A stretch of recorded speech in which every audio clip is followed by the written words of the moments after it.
Russ Martin Show. We didn't just start taking it for no reason. Hello. Carlos. Yeah. What are you doing?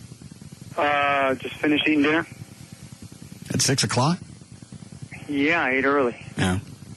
What's up? What are some of the side effects of this Wellbutrin? Initially, it's going to be a little bit of fatigue. Yeah. It's not going to be, well, some people act differently. Some people have had very bad emotional irritability with the medication once they started it. I got that. I have that really bad right now. Right now? Yeah. Hadn't you been off of it for a couple of days? The Wellbutrin? Yeah. No, just one day. Just one day? Mm-hmm. Isn't that what I said? I'm sorry? You restarted it again today or yesterday? Today. Today. Because I was off of it yesterday, one day. Yeah, but you were on 150 milligrams for about a 2-week period without that emotional lability. Right. That we call it. I understand. I was there. Could be the 300 milligrams that you're on now is just a little bit too much for you, so drop down to 150. All right. And what's going to happen at 150? Probably the same thing you were when you were taking it for the 2-week period of time. You won't get the labile effect, the emotional. I guess I'm assuming that you're a little short-tempered, testy, or whatever. It should go back down. Yes, I said that. You should not be experiencing that. There was a question of Cymbalta. Just Trey had... Trey said he heard about that someplace. Yeah, and I was going to call you afterwards. Yeah, what is that? To ask you about it. And if you prescribe it for me, to go ahead and write 4 or 5 prescriptions because everybody up here is going to want to be on it. JD's on Wellbutrin. He got no clue why. He knows why. Yeah, it's like a 4th generation of the antidepressant. It's supposed to be you're taking it in the evening, and it's supposed to be not as labile as the other ones, kind of like the Zoloft. I don't know what that means. It doesn't have the roller coaster kind of emotional effects that you would say to right now with Wellbutrin. It doesn't do that. It's been on the market about 6 to 8 months, and a lot of patients are being switched over to it when they pretty much maxed out the other antidepressant effects and they're no longer working, or they haven't reached the potential of what the medication should be doing. What's it called again? Cymbalta. Do I need that? I was going to ask off the air to see if just to discuss it with you. What do you want to know? Well, number one, I wanted to know what effect you were getting on the Wellbutrin at the 300 milligrams. And I guess today answered the question. I hadn't been listening, so I don't know. Have you been more short than before? I mean, kind of testy, irritable, short-tempered, just an edge, I guess. Yes. You have been?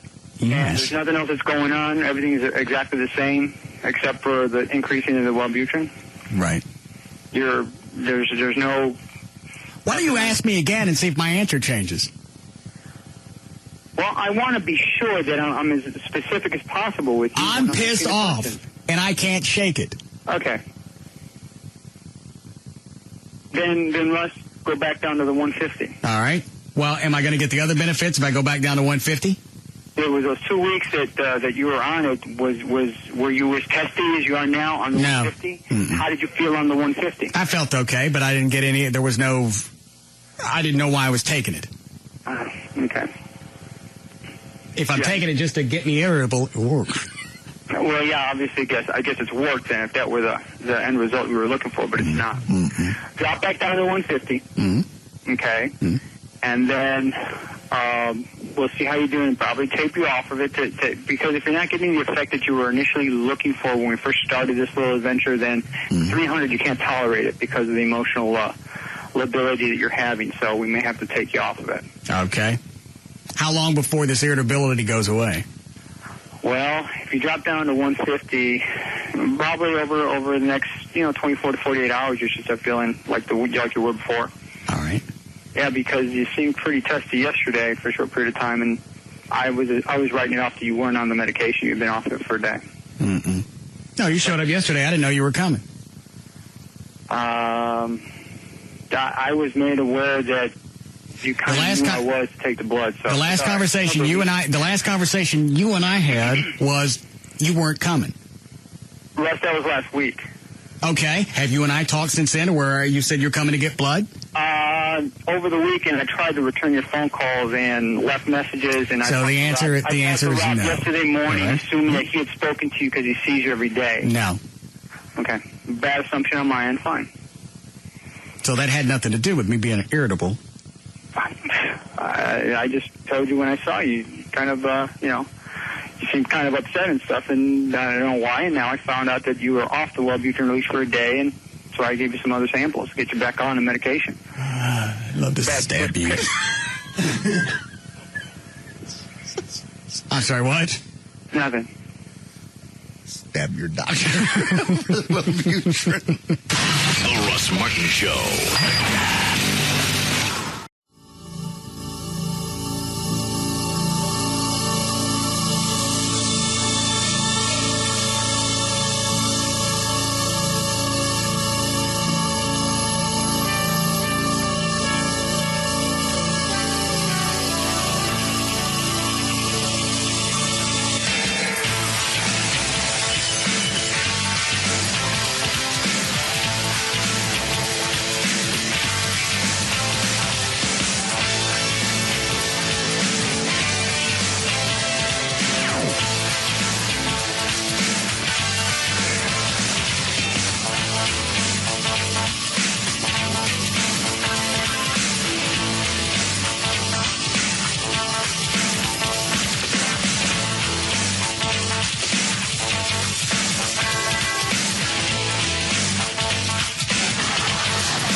Why'd you leave so early?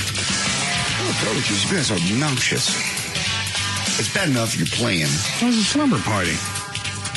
And you're drunk. No, we weren't. Yes, you were. You lose track of your drunkenness. Yes, you were. And you're playing. All you would do is play this freaking guitar and be loud and obnoxious. We hadn't gone through that much whiskey. No. When was this? Last night. What'd y'all do? Because of the weather. You know, first of all, nobody stayed. Right. But because of the weather, Gavin wanted everybody to stay at the station. Oh, I see. After about hour and a half, I forget, JD said, F all of you, and left. Okay. You're playing guitar in here, making all kinds of noise, just being obnoxious and drinking. I don't think we'd been through that much in the course of that hour. You didn't lose track of how much you drank. Either that or some combination of that and whatever medicine you're on. So, JD, were you the one that got irritated and left? Everybody else stayed and had a good time? I had no idea. After I left, I didn't check. Yeah, the rest of us, we were there a couple hours. Yeah, I think about 10. There was nothing on the road. I had no idea why Gavin wanted to turn this into a sleepover. Well, it was supposed to be really bad, and in some parts north it was. It just didn't make it here. We saw everything coming down. It was thick when I was coming down 114 about 2:30 yesterday. Amy sent me pictures of the house. It's snow. Which I went back and looked at the yard cams of her trying to pull the Corvette into the driveway. Yeah. She wasn't close. I'll try it over the weekend. I'll try and save that video and I'll send it to you. Okay. She had no clue what she was doing. Yeah, the pictures showed that pretty well. She tried to pull up into the driveway, Everett, and missed the driveway. Because of the ice, or straight because of the snow? She couldn't tell where the yards started and stopped. Oh, I see. Unless she drove into it. Okay.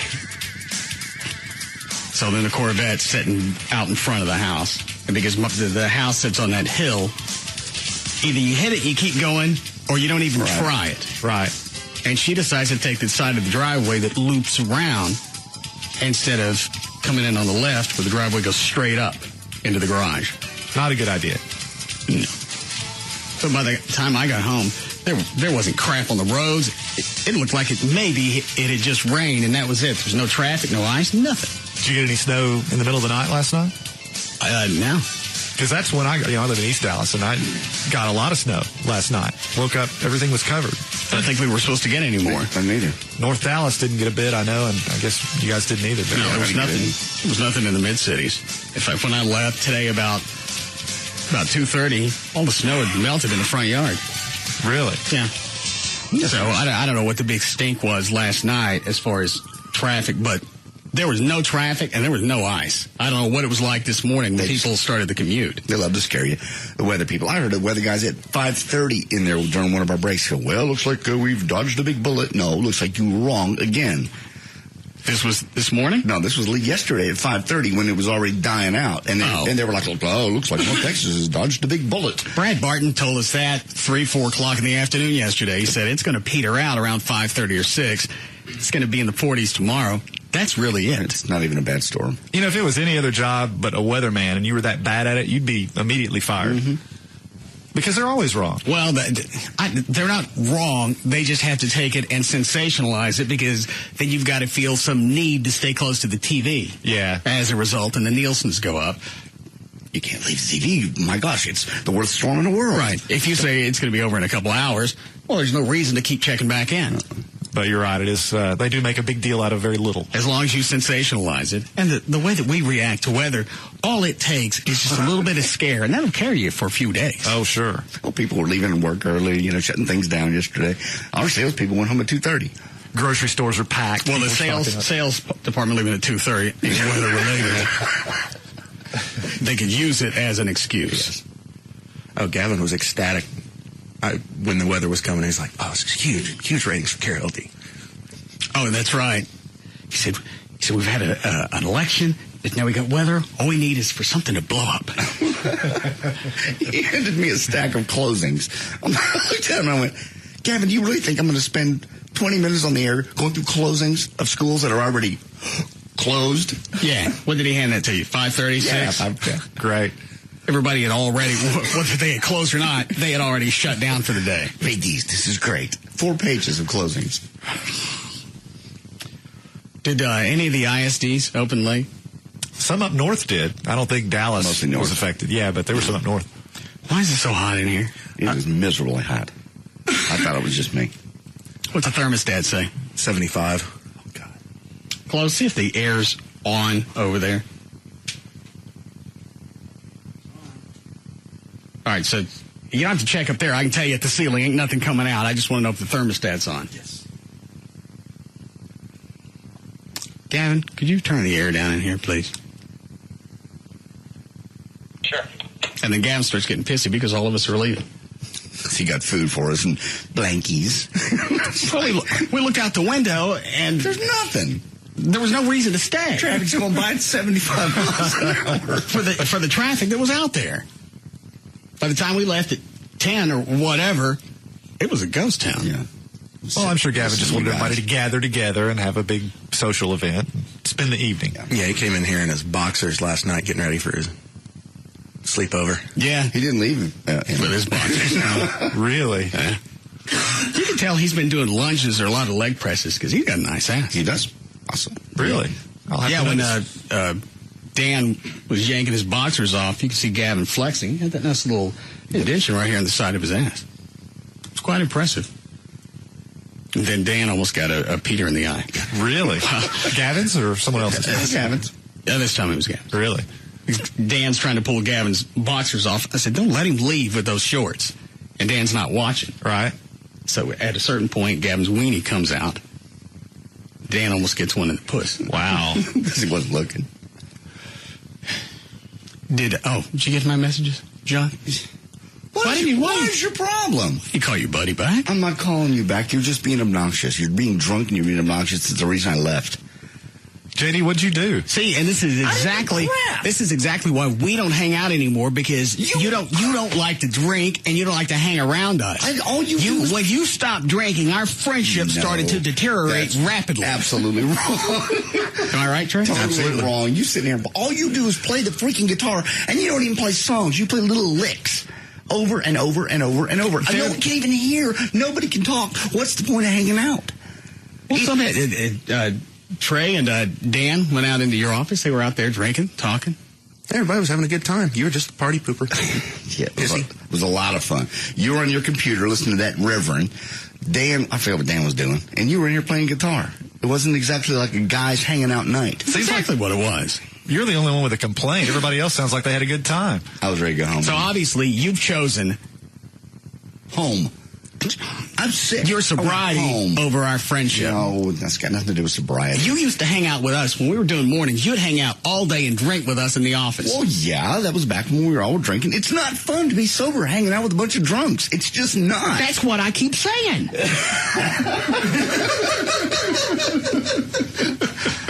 I miss the joy. There's nothing in it for me. I don't play guitar. I don't sing. I don't do anything musically at all. And I don't drink. What's in it for me? All that I could think of is to get home and get into bed last night. Are you going to pick up the guitar? No. Are you going to pick up a wind instrument? No. All right. Then the only thing left is to start drinking again. I'm not going to start drinking again. It's your only choice. No. Are you happier now that you don't drink? I just don't think about it, to be honest. Even though that you don't hang out with us? It doesn't occur to me to drink any longer.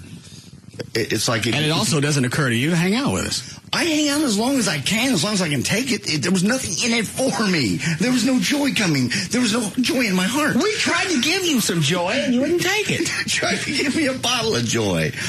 What's it like? What's what like? Not to think about it. It's like being a non-smoker. I don't think about that either. I don't think about smoking. I don't go by the store and go, oh, how do they can sell cigarettes? I don't think about it. I just don't understand. It never occurs to me. I've got too many other things to do.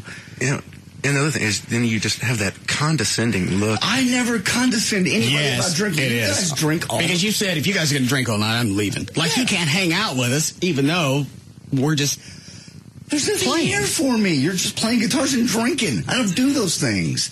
I don't do either one of them. And it's not fun to be the only sober non-musician in the room. That's what I keep telling you. So again, you've chosen sobriety over our friendship. Not just mine. I'm sure you've shunned a lot of people. Actually, you're right. Cut a lot of people out of your life when you stop drinking. You do. You have to stop going to the places you hang out. I don't go to the Apple anymore. I don't go to places that I used to go to drink. I used to walk into the Apple, and before I could get to the bar, they had one poured for me because I knew what I wanted. You don't go there anymore. You don't do those things anymore. But we don't go to dinner anymore. You don't stay after the show. You want to go to dinner? You don't want to do anything. You didn't want to stay here last night. It's a slumber party. A slumber party. A bunch of 40-year-old drunk men. That's a real party. Whoopee. We had fun. Yeah. I'm glad y'all did. I'm glad everybody had fun. There was nothing in it for me. There was nothing enjoyable any longer. You've just, as you've 45 minutes of just noise and drinking. So you've gotten older. There's no playfulness left in you. I play all the time. I had a great time with the kids last weekend. Joy had her kid and another kid at my house. We smoked up. Oh, what about you? What? We smoked up the house with my fog machine and ran through and shot at each other with flashlights, and we played karaoke, and we had a great time. But you don't share any of that with us anymore, especially me. They're not drunk. The kids. You're very selfish, JD. How is that being selfish? Well, it's all about you. You know, it's not good for you. You don't think the camaraderie that we have off the air is a good idea to feed on the air? Sure, let's go out to dinner. Let's go anywhere. Let's have a guys' weekend. Let's go camping. Let's get tents. You're not going to like that because we're going to go camping and we're going to get drunk and then things are going to happen to your tent and you're not going to laugh about it. No, I don't like to be the center of the butt of all the jokes. But if you drank, you wouldn't be. Then it would be Gavin. Because Gavin doesn't drink. But Gavin tolerates us. Yeah, he does. Chloe, why don't you hand me this bottle of Landshark? JD's a big Jimmy Buffett fan. Now, Jimmy Buffett just put out his own beer. Oh, is it this? Yeah, his own brand of beer called Landshark. And it's really, really good. It's kind of like a Corona without the skunk. Is this a... Nice tag. No, this is pry off. I need an opener. Well, of course you do. Don't you have a bottle opener on the bottom of your sandals? Not these, but yes, I have two pairs.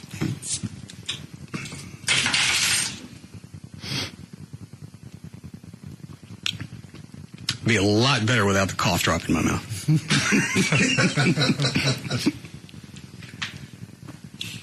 The Corona. I like this better than the Corona. Yeah, because that's kind of what they're kind of marketing as. Smoother. It's like Jimmy took the Corona, took out the skunk. The bottle is identical.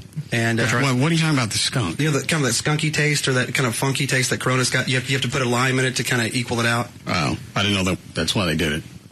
There, Trey. What? Okay. Oh no, that's just what everyone's kind of saying. So That's really good.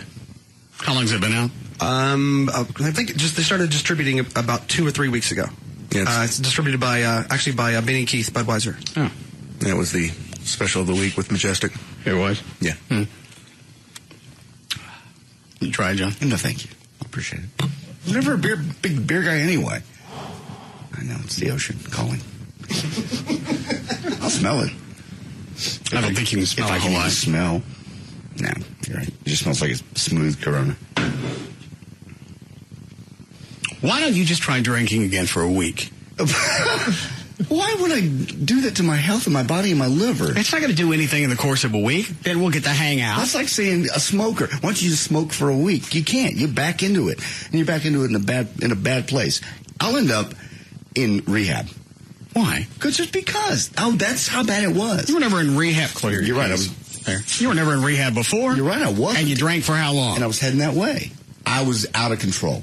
On weekends, I would drink until I couldn't do anything but drink.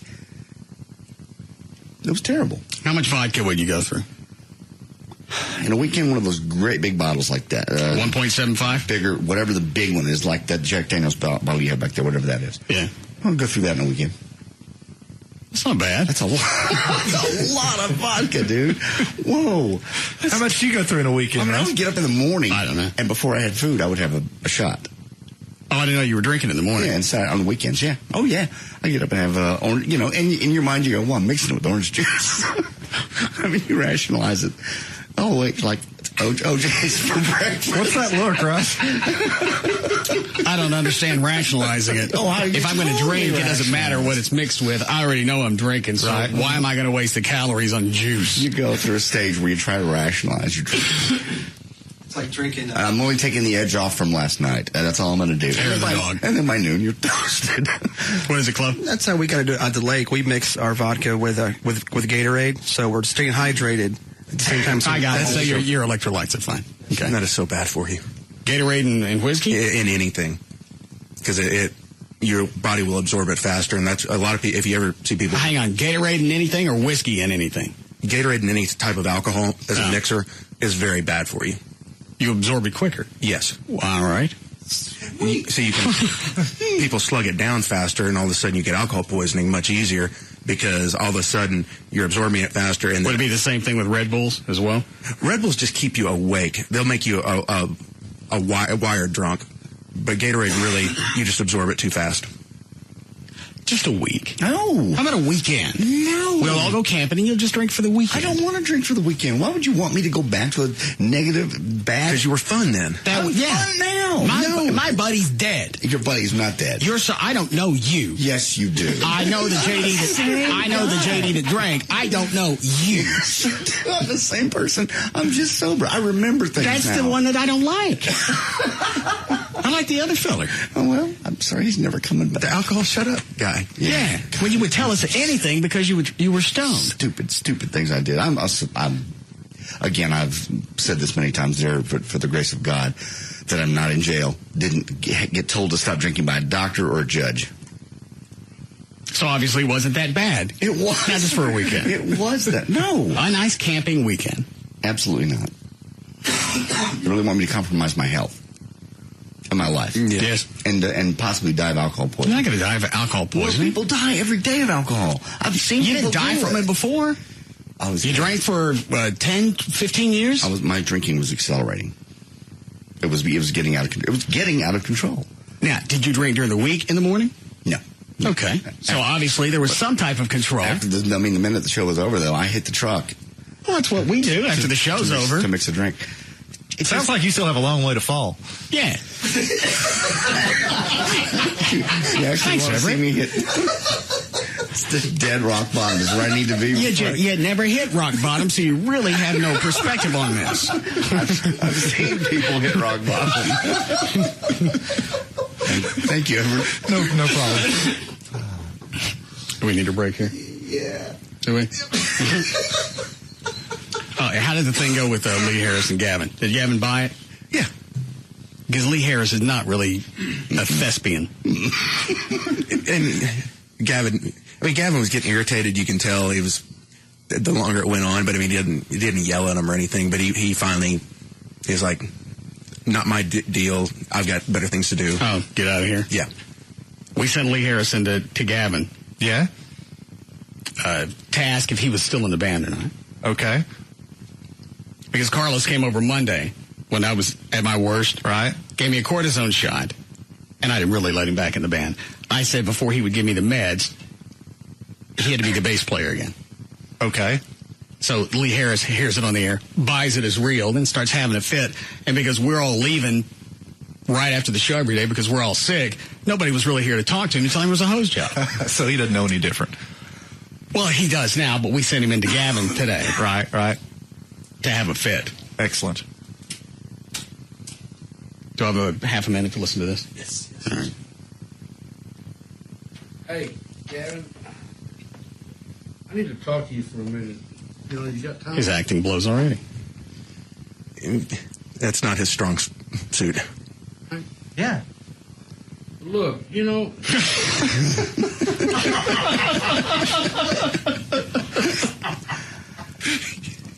My gut tells me to stop right here. Acting looks so easy on TV. Yeah.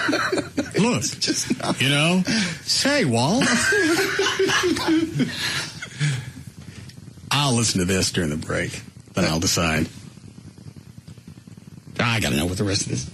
It's this playing thing, this bass playing thing with Russ Martin, you know? Well, thanks for saying my entire name, just so Gavin wasn't thrown off.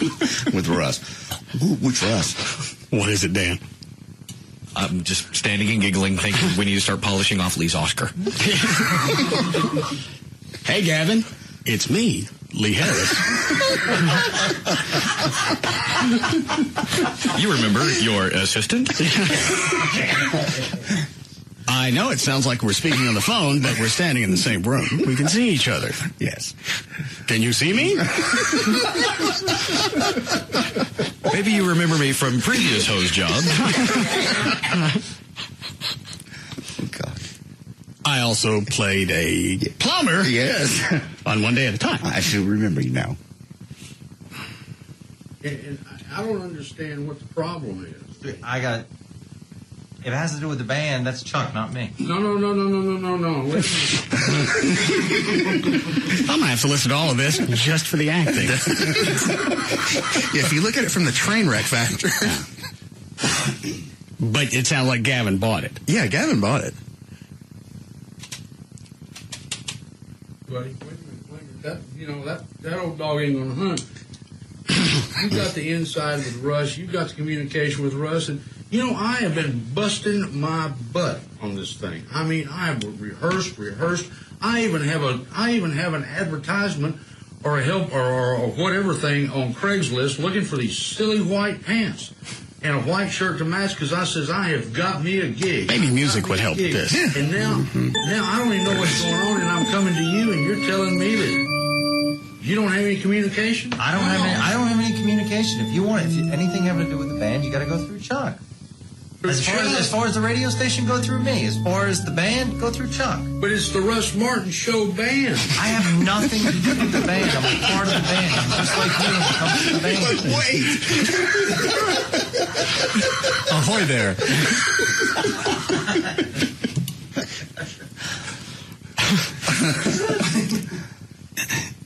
There was nobody standing in Gavin's office with the cue cards, right? Because that sounds like that. On Gavin's head. Yeah. But wait. Hold on. Flip it over. All right. I don't know what to do. You flipped us faster. Card 3. No, you're not just like me, Gavin. You're barking up the wrong tree. You've got the job. The dog won't hunt. You're not just like me. I don't know whether I got the job or not. You're barking up the wrong tree, man. You're barking up the wrong tree. It's not me. You got to go through. How long is this? Too long. Probably about a minute and a half. We're already at a minute and a half. Okay, about 3 minutes. Already barking up a tree with a dog that won't hunt. What could possibly happen next? Well, it's going to involve piss and fire. All right, we'll be back.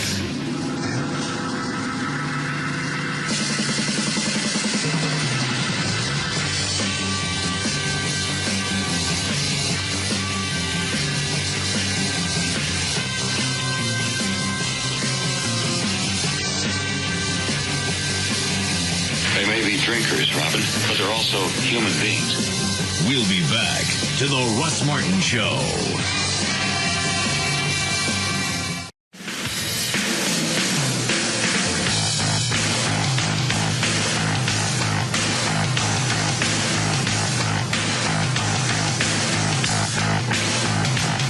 Now, back to the Russ Martin Show.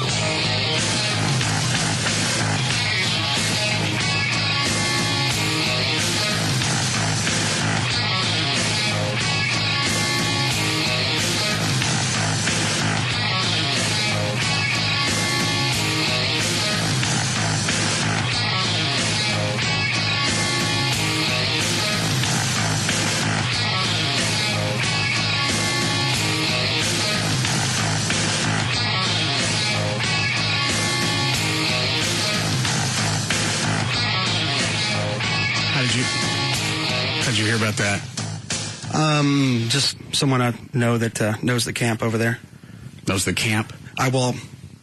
That's what they kind of called it, so. The Craddock's camp, I guess, if you will. And what's happening? Evidently, Craddock's having some sort of weird meltdown. Why does that make me happy? I have no idea. Why are you that way? Because you just like him. Because you hate him? But why do we hate him? I don't know. But that's better than lorazepam. Just brightens your day immediately. Yeah. Why? We've worked with him. You guys never had crosswords at the Eagle that I'm aware of. I think it finally got to the point to where I acknowledged, yeah, they're stealing from us. Sure. And I didn't believe it for a few years just because some of the stuff that was coming up wasn't really that inventive or that genius. But then when he started ripping off my big text bit, keeping an eye on everybody around the state fair, I knew. That was it. It was the turning point. Yeah, evidently they were doing a shocking lie detector. Oh, I got an email about this, yeah. This morning. Let me see here. Russ, passing through the dial and happened to stumble upon Craddock's show, and they had a lie detector shocking machine that you had a couple of weeks ago. And were using it on some of their people. It made the same noises and everything that yours did, so I knew it was a direct copy of yours. I guess that shows that Craddock is copying your show on a 2-week delay. I wonder what he's going to do when he gets to the last week when you were out. I guess he will copy your best of stuff, just like you want to know. So what did you hear, Chloe?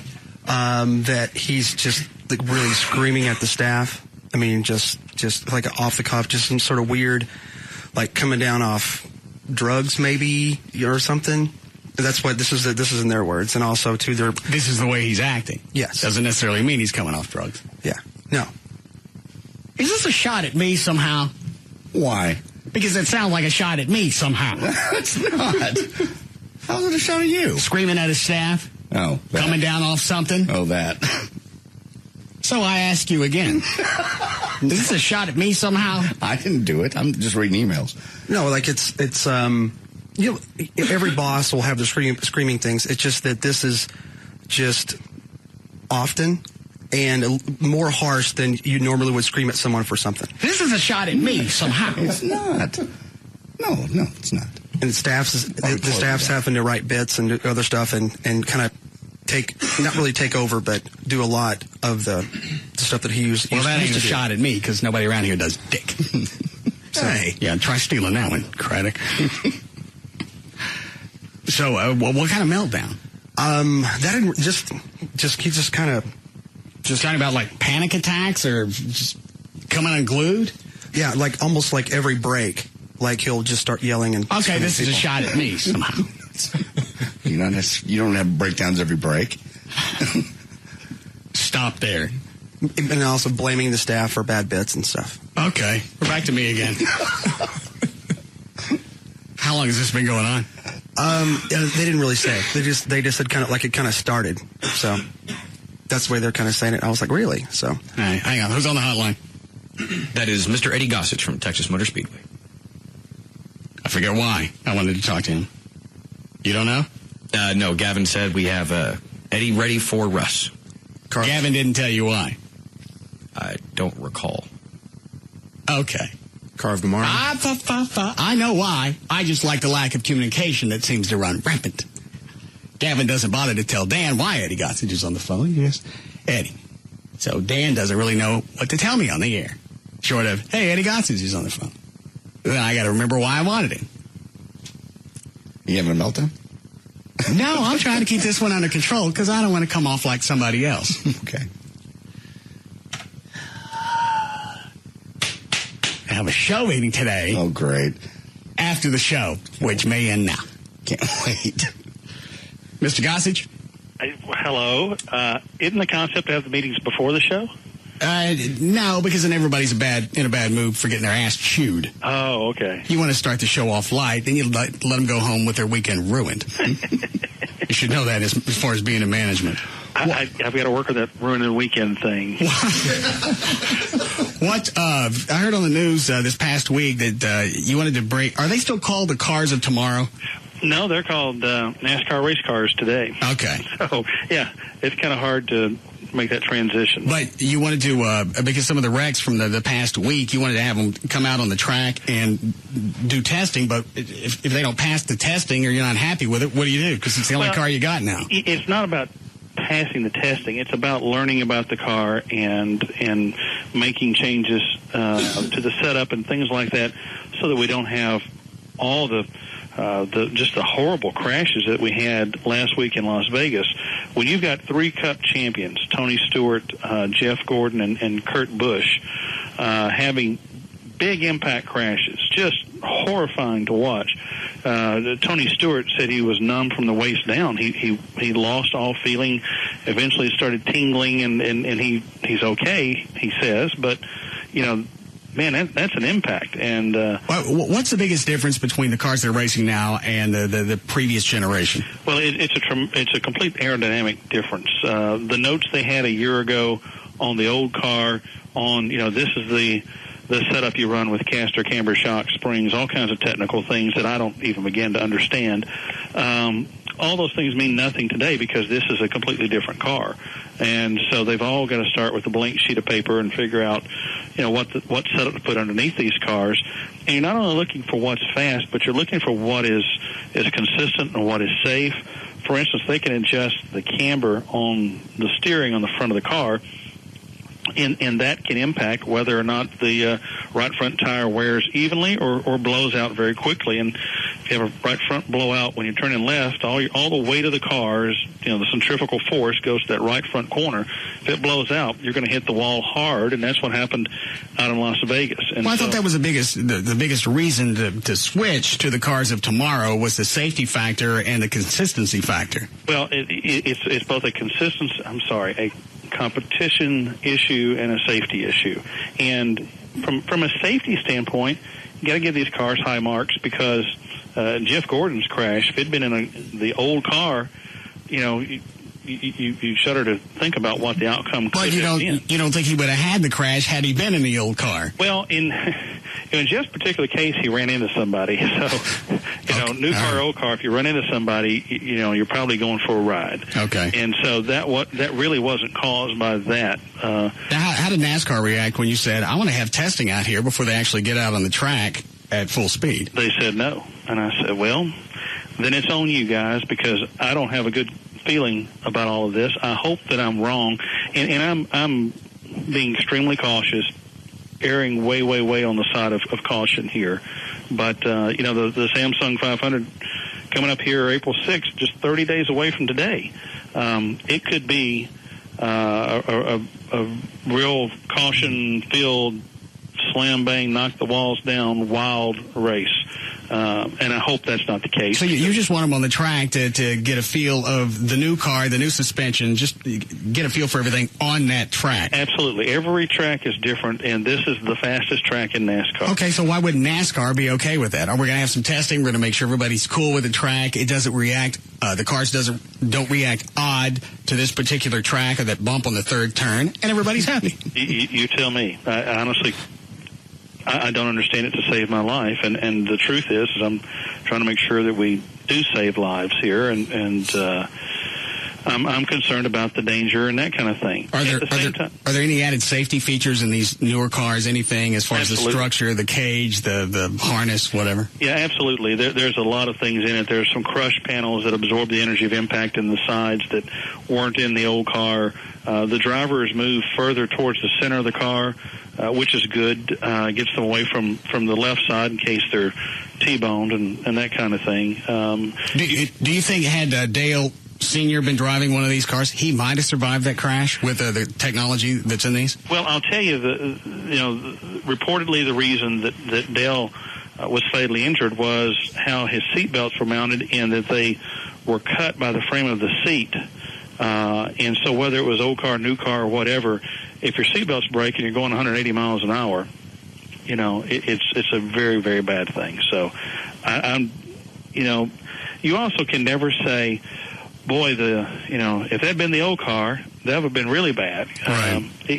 Every accident's different.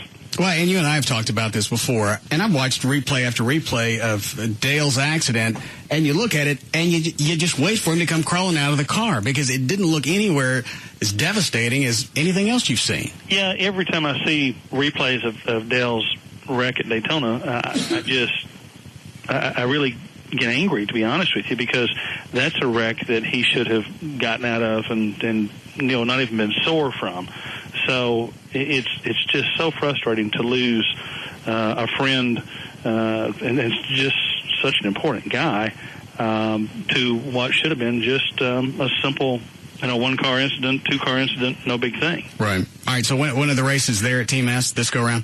April 4th, 5th, and 6th. We've got Dallas Morning News qualifying on Thursday and Friday the 3rd and 4th. On the 4th, Friday, after qualifying, you're also going to get a free Big and Rich, full-blown Big and Rich concert on the front straightaway. They're only playing, I think, 6 or 8 shows this year anywhere in the country. I just wanted the dates. I didn't expect you to turn into a whore. Well, bear with me. All right, go ahead. I mean, come on, Russ, it's your show, right? No, go ahead, whore.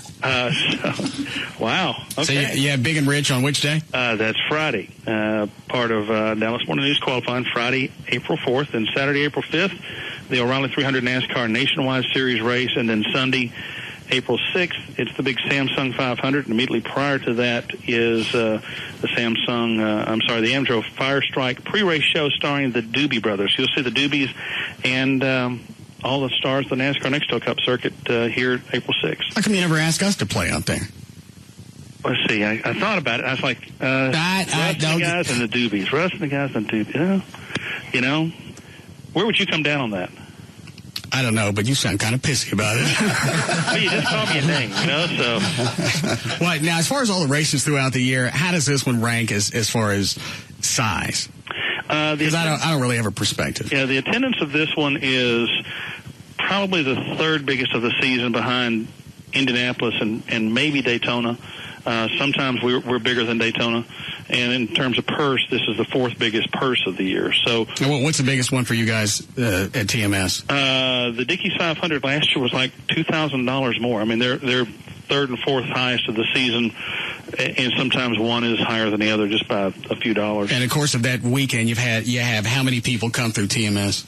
Oh, shoot, almost 500,000 people in 4 days.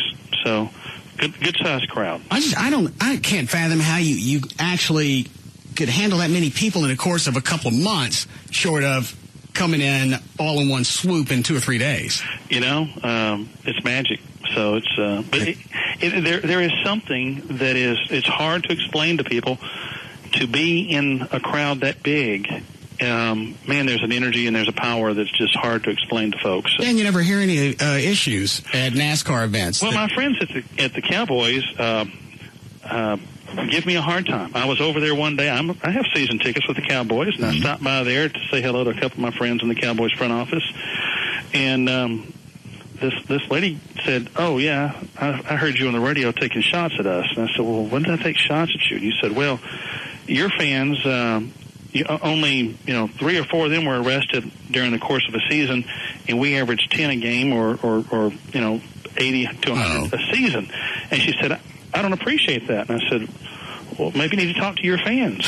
Those are still the stats. I didn't make them up. So, sorry, it's what the Irving Police Department told us. So, we don't have problems out here. Our fans are extremely well behaved. Out of a $1.4 million, $1.5 million through the course of the season, we average fewer than, I think, 10 arrests a year. So, right. Hold on a second. Trey, did you want to ask something? Oh, yeah. Quickly. Because of the wreck, Jeff Gordon's wreck at Vegas and hitting that inner wall, are all of Bruton's tracks kind of taking a look at everything and making sure that inside wall is safe? Well, each track is designed completely different. Well, hang on a second. Did a car go through a wall?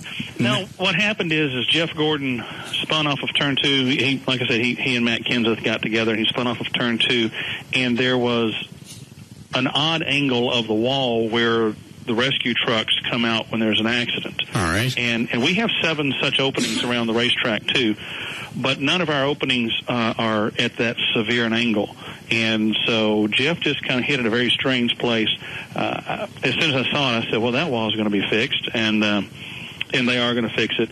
And they didn't have any of the safer, the steel and foam, I don't know what it stands for, the soft wall in front of this wall that Jeff hit. Well, there are also some accidents you just can't calculate for. You don't know how one car is going to hit another one. You don't know what the trajectory it's going to take. Well, but we've got to do everything we can to eliminate the chances. And so I understand. For us at this track, if Jeff had hit at the same place he hit at Las Vegas, the wall is not at an angle, and we have safer barrier, the soft wall right there. So it would have been a much, much different impact for him. So they'll fix it in Las Vegas. Thank God Jeff is not only okay, he was testing a car the next day in Phoenix. So, he's back on the horse. So nobody asked no more questions. We're all very fortunate there. All right. And the race starts at, what'd you say, April 4th? April 3rd and 4th. You're trying to get me going again, and I'll be happy to tell you all about it. No, I just wanted the date. I wanted the sweet. Sunday, April 6th is the big Samsung 500, preceded by the Amdro Fire Strike pre-race show, starring the Doobie Brothers. Can I still get into a suite? Can you? Yeah. Sure you can. Don't you have your own? No, I can't remember the last time I was out there and actually got into one of the suites. That'd be a perfect time. You talk about hanging out. You and I go hang out at the races. I don't think Eddie likes you. Hang on one second. No, I love him. I absolutely love him. And you like JD? The thing I like about him, he gets paid a lot of money. And if you'll hang on 1 minute, I'm going to transfer you over to the sales department, and they'll hook you up with the suite like you wouldn't believe. Right here. Well, I talk good stuff about you guys all the time. Well, I appreciate that. I'm doing you a good job here, too. I'm going to get you a suite. You're going to switch me to sales. I don't know if you understand, but this is a for-profit agency over here. I understand, but we talk about you guys on the radio, and it was going to be a hangout thing with me and Russ. All right, tell you what. You were giving him a suite. I'm going to give you a deal. I'm going to give you a real sweet deal. Free? All right? Yeah. So... So if you'll hold, we'll transfer the call. All right, we got to run, Eddie. Well, sure. $100,000. Okay, thank you. Bastard. What would a suite cost? I mean, if JD had to pay for it. I don't have a clue. I'm quite expensive. You know, Gavin? About $30,000. Is that for the entire year? Or is that for the weekend? Well, about $250, I'd say, a ticket. And there's about 60 seats in the suite. Oh, I didn't realize they could get that many people in there. Mm-hmm. Yeah, it's almost like a theater seating in those things where it's a full kitchen and a lounge area, and then like 2 or 3 rows of seats. Okay. All right. So you can get me a suite in there, Gavin? Or a seat? I will absolutely take care of you. All right. And I'll go with you. And then we can hang out. You talk about us not hanging out. This is a perfect opportunity. You need to call sales and see if you can get a seat. I'm going to be in the suite with you. Gavin, I can get a seat in the suite, right? Somebody just walked in his office. Hold on. Gavin, are you being held up? No. Who's that in there? Promo team. Who is it? It's our promo team. Why are they both wearing toboggans? Give me a code word if you need help. No, I'm okay. Are you sure? Yeah, I'm fine. I'm fine. Thank you. All right. Are you being held up? Why? You see two guys in there with hoodies come in and they're both wearing toboggans. And all of a sudden everybody's hushed tones. Those guys work here? Yes. They're the promo team. What are they promoting? They go out and they do ticket hits and such. Hits? Ticket drive-bys? No. How long before we need a break? 4. All right. Will you actually ever go to a race? No. You should. I just bring that up There's so no then Eddie can go back and jab on JD. There's no traffic. There's no traffic where? Fort Worth, literally. I mean, normally it would take me from my house to get out there. You're going to tell me around TMS on race weekend, regardless of which one, there ain't no traffic. It flows so smooth. How do people get in there? Everything flows to the track in the morning and everything flows away. It took me an hour and a half to get from my apartment to TMS. Now, and so that's a 40-minute delay because it normally would take me about 50 minutes anyways. All right. So from the mid-cities? Oh, gosh. 30 minutes. From your house, TMS. Now, what if I don't want to stay for all the races? Oh, then you're going to get out quicker because you need a post-race traffic. That's what Joy and I do. We go just after it starts, no traffic, and we leave just before it ends. Okay. All right. You ready for news, Dan, or I want to take one of those? Line 2 is about the suite prices. Oh. Yes, Derek. Yeah, the suites are about $100,000 for the year, and it seats about 64 people. And that comes with the food and everything, and then they have, you got to bring your own liquor. So a corporation will buy one for the entire year? Yeah. Yeah, a lot of them do. The company I personally work for, we have one, and we take customers out there, and it's about 64 people. They're real nice. The food cater is real good. You end up getting about 3 meals, like on one day going out for a race. That's you pretty end cool. up getting about 3 meals. Yeah, the food's really good. Well, once you go out and the races, thanks, Derek, and the races start, from the time you get there, if you stay for the entire thing, it's how long? Oh, gosh. I mean, I'll get out there at probably 11 and I'll... Do the races start at 11? No. That's not what I asked. Once you get there and the races start, and if you stay for all of them, how long is that? 4.5 hours. All right. How long between races? Do they have to reset anything? There's only one race a day. They race for 4.5 hours? Yeah, it's 500 miles. Oh. Well, that would take a while. A lot of it depends on... It does. A lot of it depends on how many cautions there are. I've been to some races out there where it was like 2 cautions. It went by probably 3.5 hours. It's like a football game. Although it's 60 minutes, normally it's 3.5 hours or so. Right. Okay. Ready now, Dan? Yeah, unless you want to take Big Stacy on line 1. Just tell me what it was. He just said that if you guys ever play Texas Motor Speedway, he'd like a new dress. Fair enough. All right. Need a legal here? 413, Dan O'Malley's here with news. Thank you, Russ. Friday, March 7th, 2008, birthdays today. Michael Eisner, former CEO of Disney, turned 66. Willard Scott is 74. Tammy Faye Baker Messner would have been 66, but she kicked the bucket. On Saturday, Freddie Prinze Jr. turns 32, along with Carol Bayer Sager. She turns 61. Mickey Dolenz, of course, for the Monkees, is 63. And Alan Hale Jr. would have been 87, of course, skipper from Gilligan's Island. On Sunday, Emmanuel Lewis turns 37, and Brian Bosworth turns 43. Mickey Gilley turns 72. And also on this day, back in 1973, dueling banjos from the film Deliverance went gold. I read someplace, I forget where it was, when they were filming Deliverance, yes, that the cast and the crew shooting that scene where Ned Beatty's getting in the ass was disturbing for them to even shoot. Why? I remember that. That was in an interview. Wasn't that graphic? You don't know what they cut out. Exactly. That's what you saw on film. I saw the same interview. I think it was from Maxim with Burt Reynolds. He had talked about how, first of all, he said that Bruce Dern, one of the co-stars, had told the guy that was supposed to rape Ned, just really go at him. And then the director just let it go on and on and on as it was happening.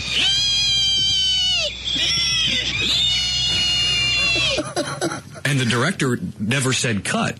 And then eventually Burt Reynolds came in and said, okay, stop it, that's enough. And the director, when asked by Burt, why'd you let that go on so long? He said, I wanted to see how far along I could take the audience, and I knew you would step in when it was time.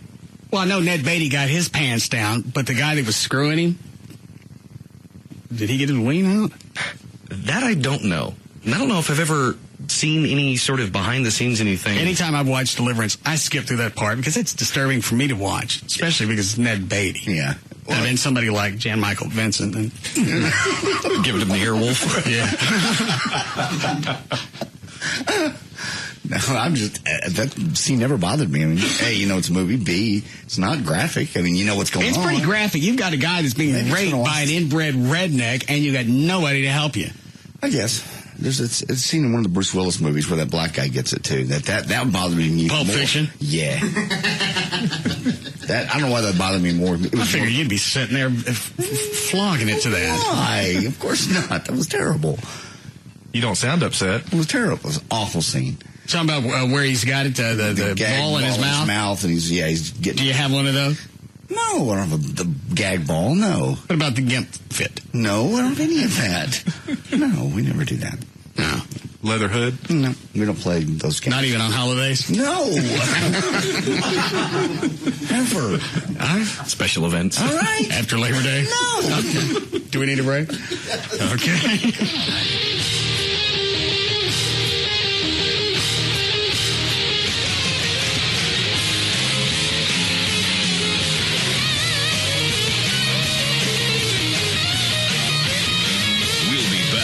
To the Russ Martin Show.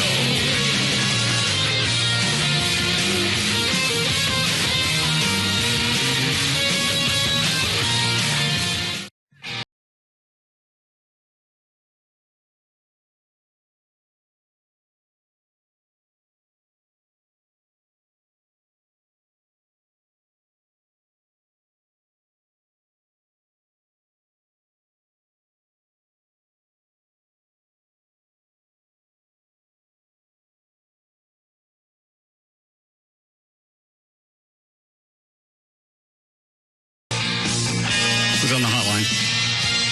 I am. Will you say something about your nipples? No, traffic.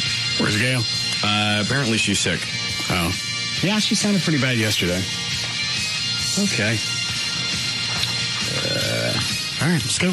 All right, traffic is brought to us by Sleep Experts and by Don Davis Auto Group. In Arlington, east on I-20, there is an accident that has the road closed. It's east on I-20 at Matlock Road. That has you backed up all the way to Park Springs Boulevard. In Dallas, 75 northbound at Meadow Road, the accident has been cleared up, but there is still backed up all the way to Haskell Avenue. And in Garland, 635 eastbound at Garland Road, there's a disabled vehicle on the right shoulder, and that has you backed up to Abrams Road. This traffic brought to you by Texas Motor Speedway. What? I'm Dan O'Malley on the Russ Martin Show. Thanks, Mr. O'Malley. We have 33 for the low tonight, right at the freezing point. Then actually the weekend's looking pretty nice. Mid-50s tomorrow, up into the 60s for Sunday. It's 50 degrees now at Live 105.3. Are these messages I left you last night? Yes. Well, these were Leave me alone. These were just between you and me. They weren't meant to be aired. Just leave me alone. A, I'm going home to rest and try to stop coughing. Well, I'm sick too. Well, then why are you staying up here drinking and partying like a drunken sailor? Because we planned on having a slumber party. Well, we didn't know the weather had cleared up. I went out and looked at the freeway, and I'm going to sit up here and just get audio abuse with you playing guitar and drinking. No sleep involved.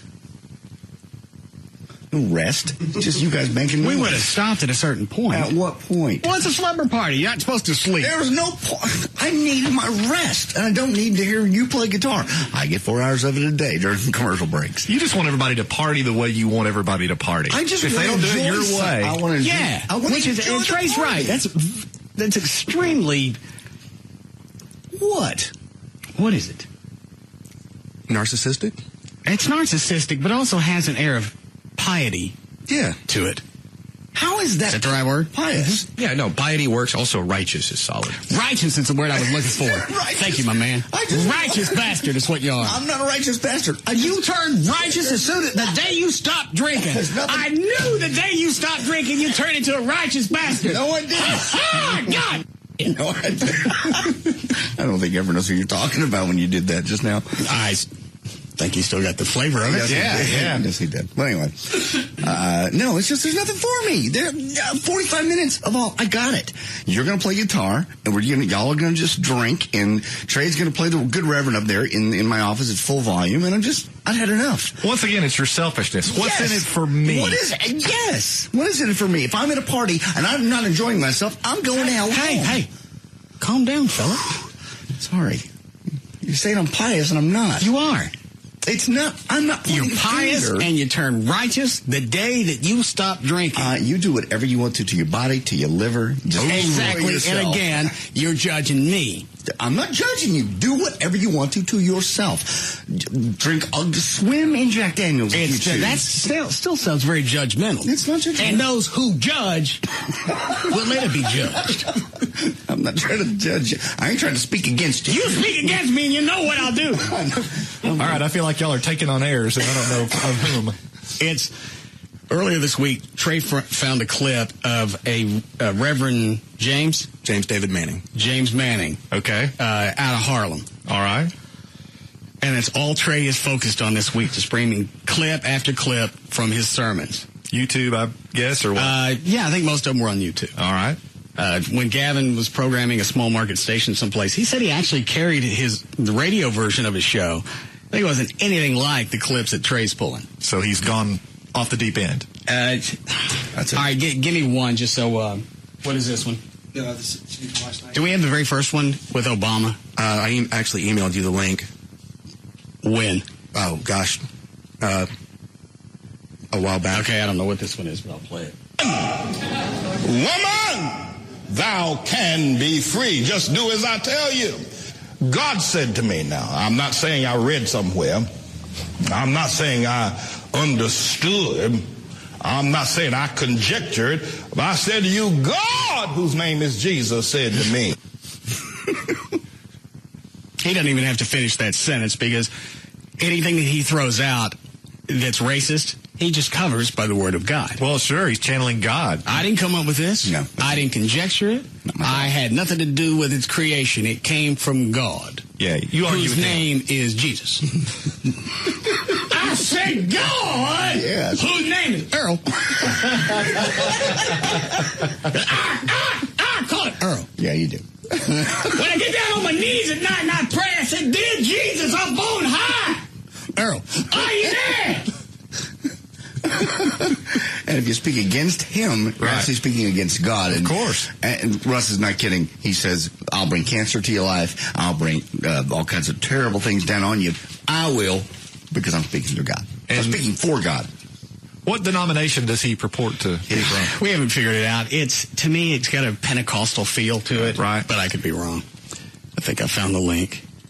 This is the first one that Trey found. Obama is a Mac daddy.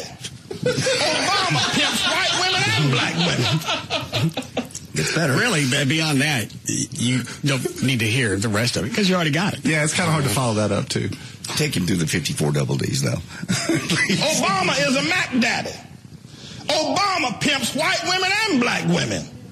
He got started. You didn't notice him till he brought out those big-chested white women with their tight T-shirts and their short pants. That's what a pimp does. Oh, come on. You don't get your campaign started with a big-chested white woman. She must be a 54D, double D. And a pair of shorts on. That's what started his campaign. He put his name on two big 54Ds. Obama. That's where you first saw his name. That's the first place I saw it, on two great big old... Now, let me jump ahead. Okay. And this is pretty close where he's talking about if you speak against him. Right. You have those of you who have spoken against me. God has taken away your peace and your sanity. But others of you he will inflict with cancer. The time will come for those of you that speak against me, and you will be boiling eggshells to make soup. That's how... Oh, He says boiling eggshells. I thought he said you'd be born in an eggshell. That's why I never got that one. I didn't either. Grievous the famine will be in your lives. And God says you're going to be scraping up pigeon droppings to make gravy. To put on your eggshells. Because and finally, I had to stop Trey. I went, is this a hose? Because every time he brought a clip in, each one was just further and further away from reality. Yeah, that's pretty crazy stuff. Will he be performing in Dallas anytime soon? I don't know. Because he should tour. Woman, thou can be free. Just do as I tell you. God said to me now, I'm not saying I read somewhere. I'm not saying I understood. I'm not saying I conjectured. But I said to you, God, whose name is Jesus, said to me. And that's a perfect umbrella to protect yourself with. Nobody can come back and paint him as a racist. Because he said, everything that's coming out of me is coming from God. I'm God's mouthpiece. Exactly. You can't blame me for anything that I utter. He also wants all of Harlem to be pretty much destroyed. The white men that are coming into Harlem, Everett, that are bringing money in are evil. So he needs to be. They're propping up property values. People that have lived there won't be able to afford to live there. So instead, he wants Harlem just to be flattened out, nobody make any money, and then just start all over. Oh, yeah, that makes perfect sense. God told him that he calls Harlem, it's Outlaw now. It's not Harlem. And that's going to be his. It's called what? Outlaw. Oh. ATLAH. What does that stand for? It's something Holy Land, whatever. Okay. Well, he's got it all planned out, clearly. And every time I pray to God, whose name is Earl? Yeah. I say Earl. Wreak havoc on those who speak out against me. Make me as powerful as the raging rivers. Make me more powerful than tornadoes. Let me give them cancer. Let me give them bacterial vaginosis. Let their clams be dry for 40 days, 40 nights. Amen. Ha ha, God. Make me more powerful than any rapper. Make me more powerful than 50 Cent. Yeah. Papoose. Yeah. Swing out, sister. Swing out, sister. Grandmaster Flash, the Wu-Tang Clan, make me more powerful than that insane clown pussy guy. NWA, Young One, Jay Dilla, Busy Bone, Woody Brown, Baba Sparks, Dell, the funky Homo sapien. Make me more powerful than the Fugees. Ghostface Killer, Hot Dollar, Little Scrappy, Yin Yang Twins, and Florida. Ha ha! God! Yeah. I'm not really sure where I was going there. You got the leg kick back, though. The what? The leg kick. Yeah, he's going to try to do this at the White Trash Party. Do another preacher deal. Awesome. So this is what we've been wearing out all week. Well, I can certainly understand why. Fertile ground. Oh, my God. He's amazing. All right, I didn't play the messages. Somebody got an email. Now, these were just between you and me. Oh, please. Had no intention of. So I can't just leave a message for you. No, you don't leave messages for me unless you're trying to irritate me. It's the only time you ever call. It's just to irritate. You knew I was tired. You knew I was sick. Ever does it irritate you when I call to visit? No, of course not. Trey? I look forward to it. Why is it you don't look forward to it? Not only do you not look forward to it, John. Yes. Not only. I speak against you. Do you not look forward to it? Yeah. You don't even answer the phone. Because I know you're just going to be an ass. Because there's nothing in it for him. There was no reason to bother me last night. I said goodbye. I waved. I said, I'm sick. I'm going home. You guys are making noise. You're drinking. I'm out of here. I didn't just disappear. And then you got to call me all night. Trey just looks at the phone and goes, oh, silly drunk man. Exactly. Okay. No reason to answer this? Couldn't possibly be an emergency. I'll check it later. I couldn't possibly still work for him and still be riding on his coattails as I have for 20 plus years. That's obviously not the situation here. There's no reason for me to pick up the phone. Because I know the only time you call me is to irritate me. You don't call to say anything. Well, I think, let me play these and then you'll apologize. Yes, I will. Buddy. Why didn't you hang out with your buddy? He just got up and left. No, buddy.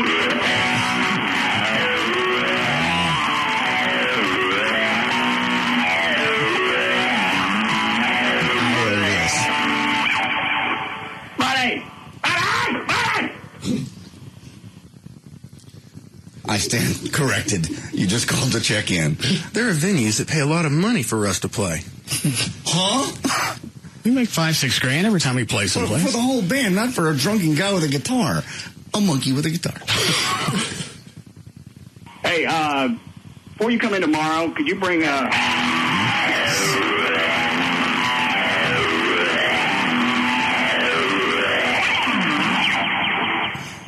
buddy?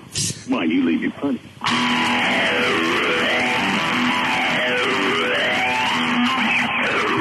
No, seriously, give me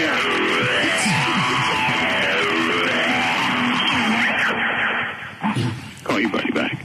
I hear a guy playfully calling his friend who just refuses to answer the phone. That's what I heard for 45 minutes. Because you wouldn't pick up. No, I mean, when I was Shut up. Chloe, what are you waving your hand about? I'm just rocking out, man. To be awesome, you called me and started playing guitar and stuff. Because you were drunk, too. And? It's a room full of drunk monkeys. Why would I stay here? There's nothing for me here. Again, you're throwing it out as some type of disparaging comment. We're a bunch of drunk monkeys because you don't drink. Once again, you back up on your hill of righteousness where you like to live. I don't. God! That's so funny. By the way, Everett is Trey's ringtone now. I was in the office a minute ago and I heard that. Did you bring your phone in here? No, it's not in here. I can get it if you like. No, it's all right. Is there one? Yeah, I think there's one more. Yes, there's another one. But you don't like that second one? No. What I actually came up with that riff. You don't like it? No. Hey, before you come in tomorrow, could you bring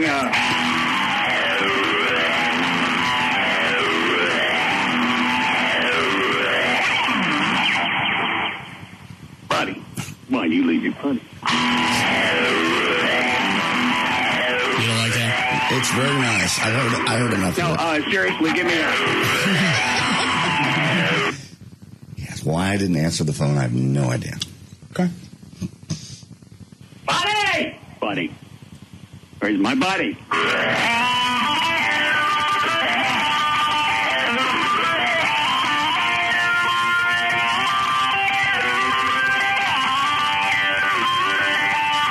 on back, buddy. Buddy.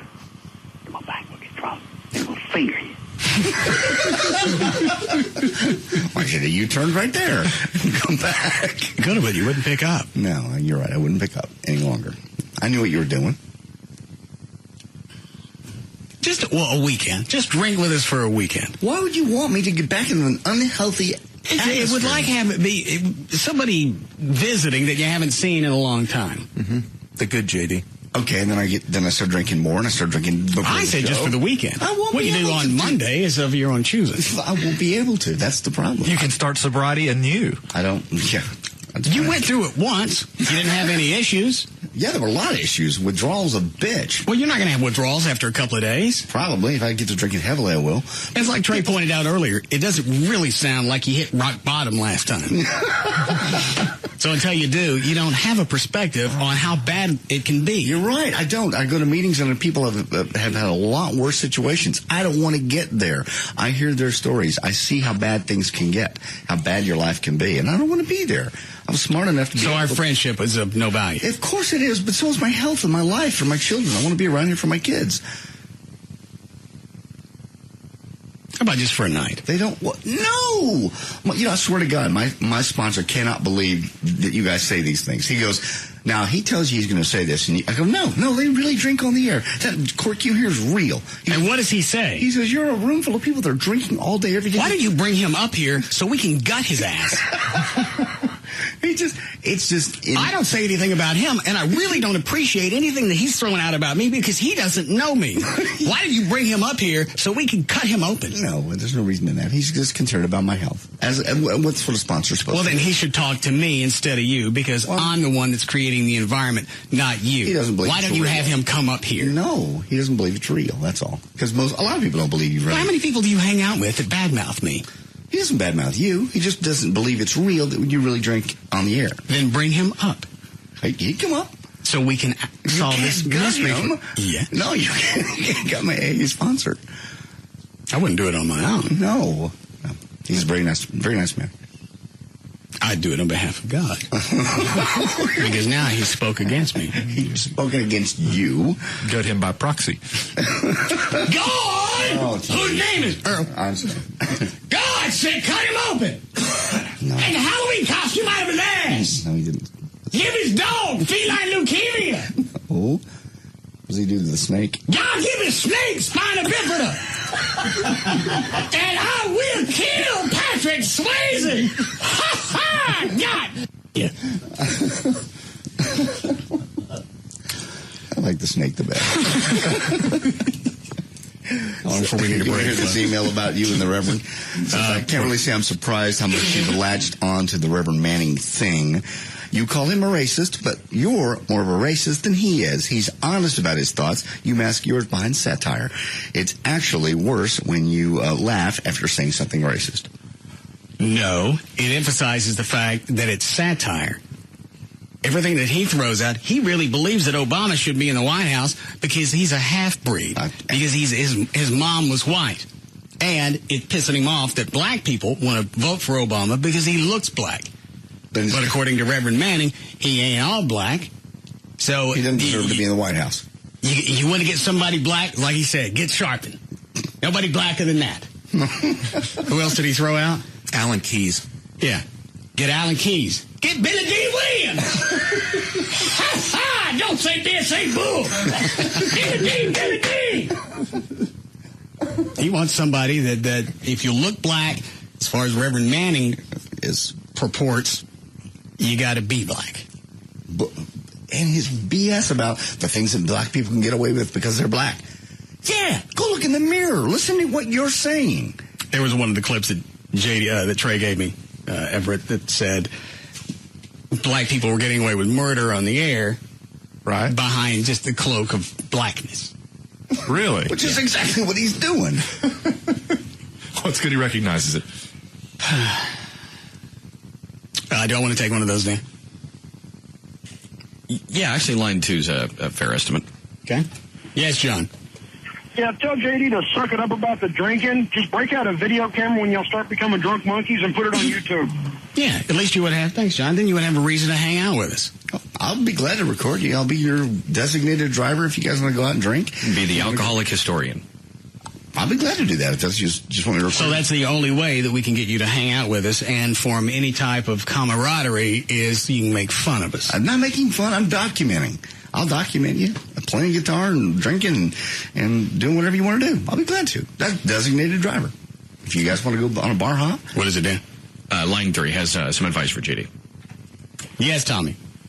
Hey, I quit drinking, and I would still go out with my buddies, and I would drink so much damn Diet Coke or water or whatever that I would end up getting sick and puking with them in college. So it can be done. So they thought you were still drinking? Yeah. And they knew I didn't drink, but I'd still always had to have something in my hand, so I'd just drink with them, even though I wasn't drinking alcohol. So you didn't let sobriety get in the way of your friendship?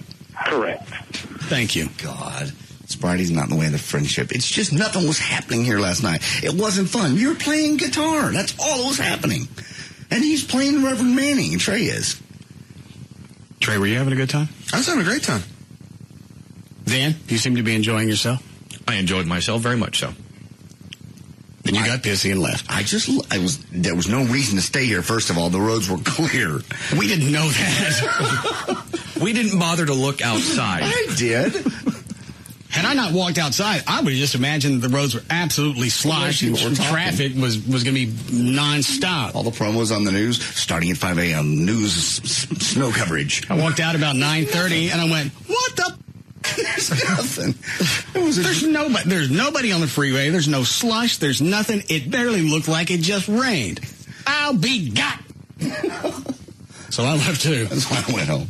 And then Gavin's pissing because he's got all this food from Eatsies. Eatsies, yeah. Well, what are we going to do with all of this? Gavin, stick it in the freezer. We'll have it tomorrow. Eat it. You want a break here? Yes. All right. We'll be back. 1, 2, 3, My baby don't mess around because she loves me so, and this I know for sure. But does she really wanna, but can't stand to see me walk out the door? We'll be back to the Russ Martin Show. I say, what's cooler than being cool? All right.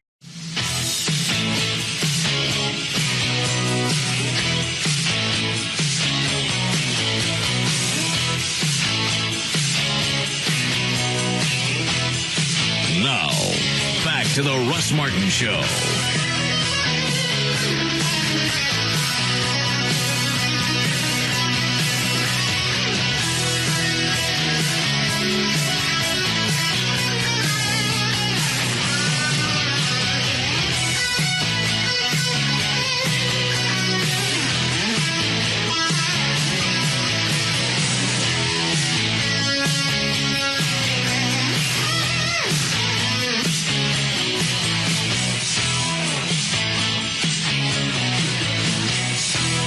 What is it now? Just you. Things are happening off here. They're making me laugh. I don't know if I've had too much cough medicine or if it's that funny. Trey came in during the break. He said, one of the weekend review bits that we were supposed to pull, he goes, first of all, I didn't do this. I went, all right, I'm okay. He goes, I'm telling you, I didn't have anything to do with it. I wasn't here when this happened. I went, just tell me what it was. Get to it. They deleted the weekend review tapes. Okay. Well, we can get those back, right? He goes, I didn't do this. Doesn't want to be screamed at, being the messenger. Sometimes the messenger gets it. Oh, wait. Sometimes we don't even get to the weekend review. It's all right. Yeah. We'll be able to find that. We just lost the clips. The original audio is still there. He goes, I wasn't here. I don't know why they deleted it. Hands up. But we can fix it. I went, all right, that's fine. Can I leave? Well, sometimes you don't take things very well when there are screw-ups. He didn't have anything to do with it. There's nothing I can do about it. No. And again, I'm trying not to scream off the air. Very nice. You're doing a damn good job, too, recently in the last 30 minutes. I didn't scream at anybody. I know you haven't. And then I asked Chloe, I went, I need all the audio from the voice guy, all the produced segments for the Wheel of Punishment. Yes. So when we spin the wheel, I can play the appropriate cut. Perfect. Chloe goes, I don't have that. I have all the raw footage. I went, I can't do anything with that. I need the produced stuff. With the music. Again, I'm trying really hard not to scream at you guys, but you're running me through a rigorous test. What is it, Dan? I don't want to tell you now. So far, I think I'm okay as far as taking bad news. Yes, you've done very well. Okay. Let me start by saying it's not me. I didn't do this. All right. Did not do this. I must have missed it in the commercial break when I got back, but I got a handful of phone calls saying, people were asking if the white trash party was tonight. And I asked them, what would make you state that? And they said they heard the promo running saying it was tonight. I did not do this. Trey? Get off the floor. Did you have anything to do with it? No. Why are you hugging the carpet? Because something's going to explode. Chloe, would you load the promo? People are asking, too, is there a VIT area this year? I don't know. Okay. Let me find out when the party is. All right. Which cut? 6. The days are ticking before the craziest party of the year. Live 105.3 and Bud Light presents the Russ Martin Show White Trash Party. This Friday night at Nokia Theater, featuring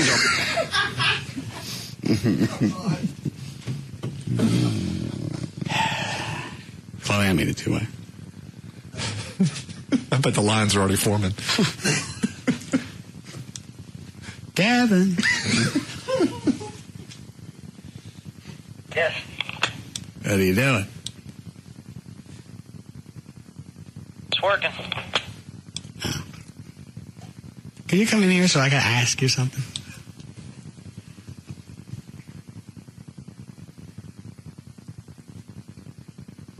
Gavin. Coming. When he comes in, choke him, please. So let me ask you this. Okay. Trey? How long can you go without air? Not long. Why is it the White Trash Party promo says this Friday night?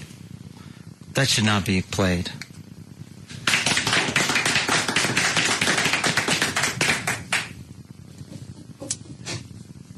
According to Chloe, that's the only promo that's in the computer. No, there's 2, but there's no dates on it.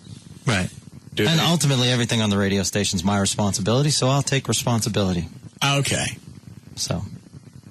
If you would, then? Yes. But I did send an email saying to label, and that wasn't done, so I will take care of it. You told who to label? I told the production department and everything. And what I do is I write... I don't see here on the computer that it's labeled. No, I totally agree with you. I accept responsibility. Well, hold on. Maybe the other promo says next Friday night. Which one, Cliff? 5? 5. The days are ticking before the craziest party of the year. Live 105.3 and Bud Light presents the Russ Martin Show White Trash Party. This Friday night at Who? Let's try the other one, because I could have it wrong. The days are ticking before the craziest party of the year. Live 105.3 and Bud Light presents the Russ Martin Show White Trash Party. This Friday night at Nokia Theater. Yeah, that's a big mistake. Possibly number 4. There's the third one. Are you ready to get trashy? This is the absolute can't-miss party of the year. Live 105.3 and Bud Light present the Russ Martin Show White Trash Party. Friday, March 14th at Nokia Theater. That's the one. Yeah. Well, the others shouldn't be in there at this point. Yeah. Well, how come that one's not running? It should be. It's not. I know. So the others are. It's a mistake that's going to be immediately corrected. Okay. All right. That's all I wanted to know. Okay. Sorry. No, don't worry about it. Things like that are going to happen in a big environment. Try spin the wheel for him.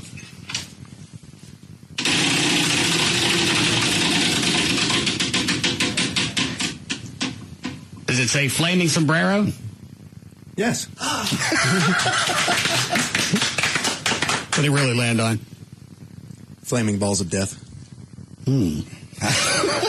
You're a quandary. We haven't really got the flaming balls of death down yet. Right now, it's just the flaming balls of some bad injury. So we'll have to go back and work on that one. Flaming balls of bruise.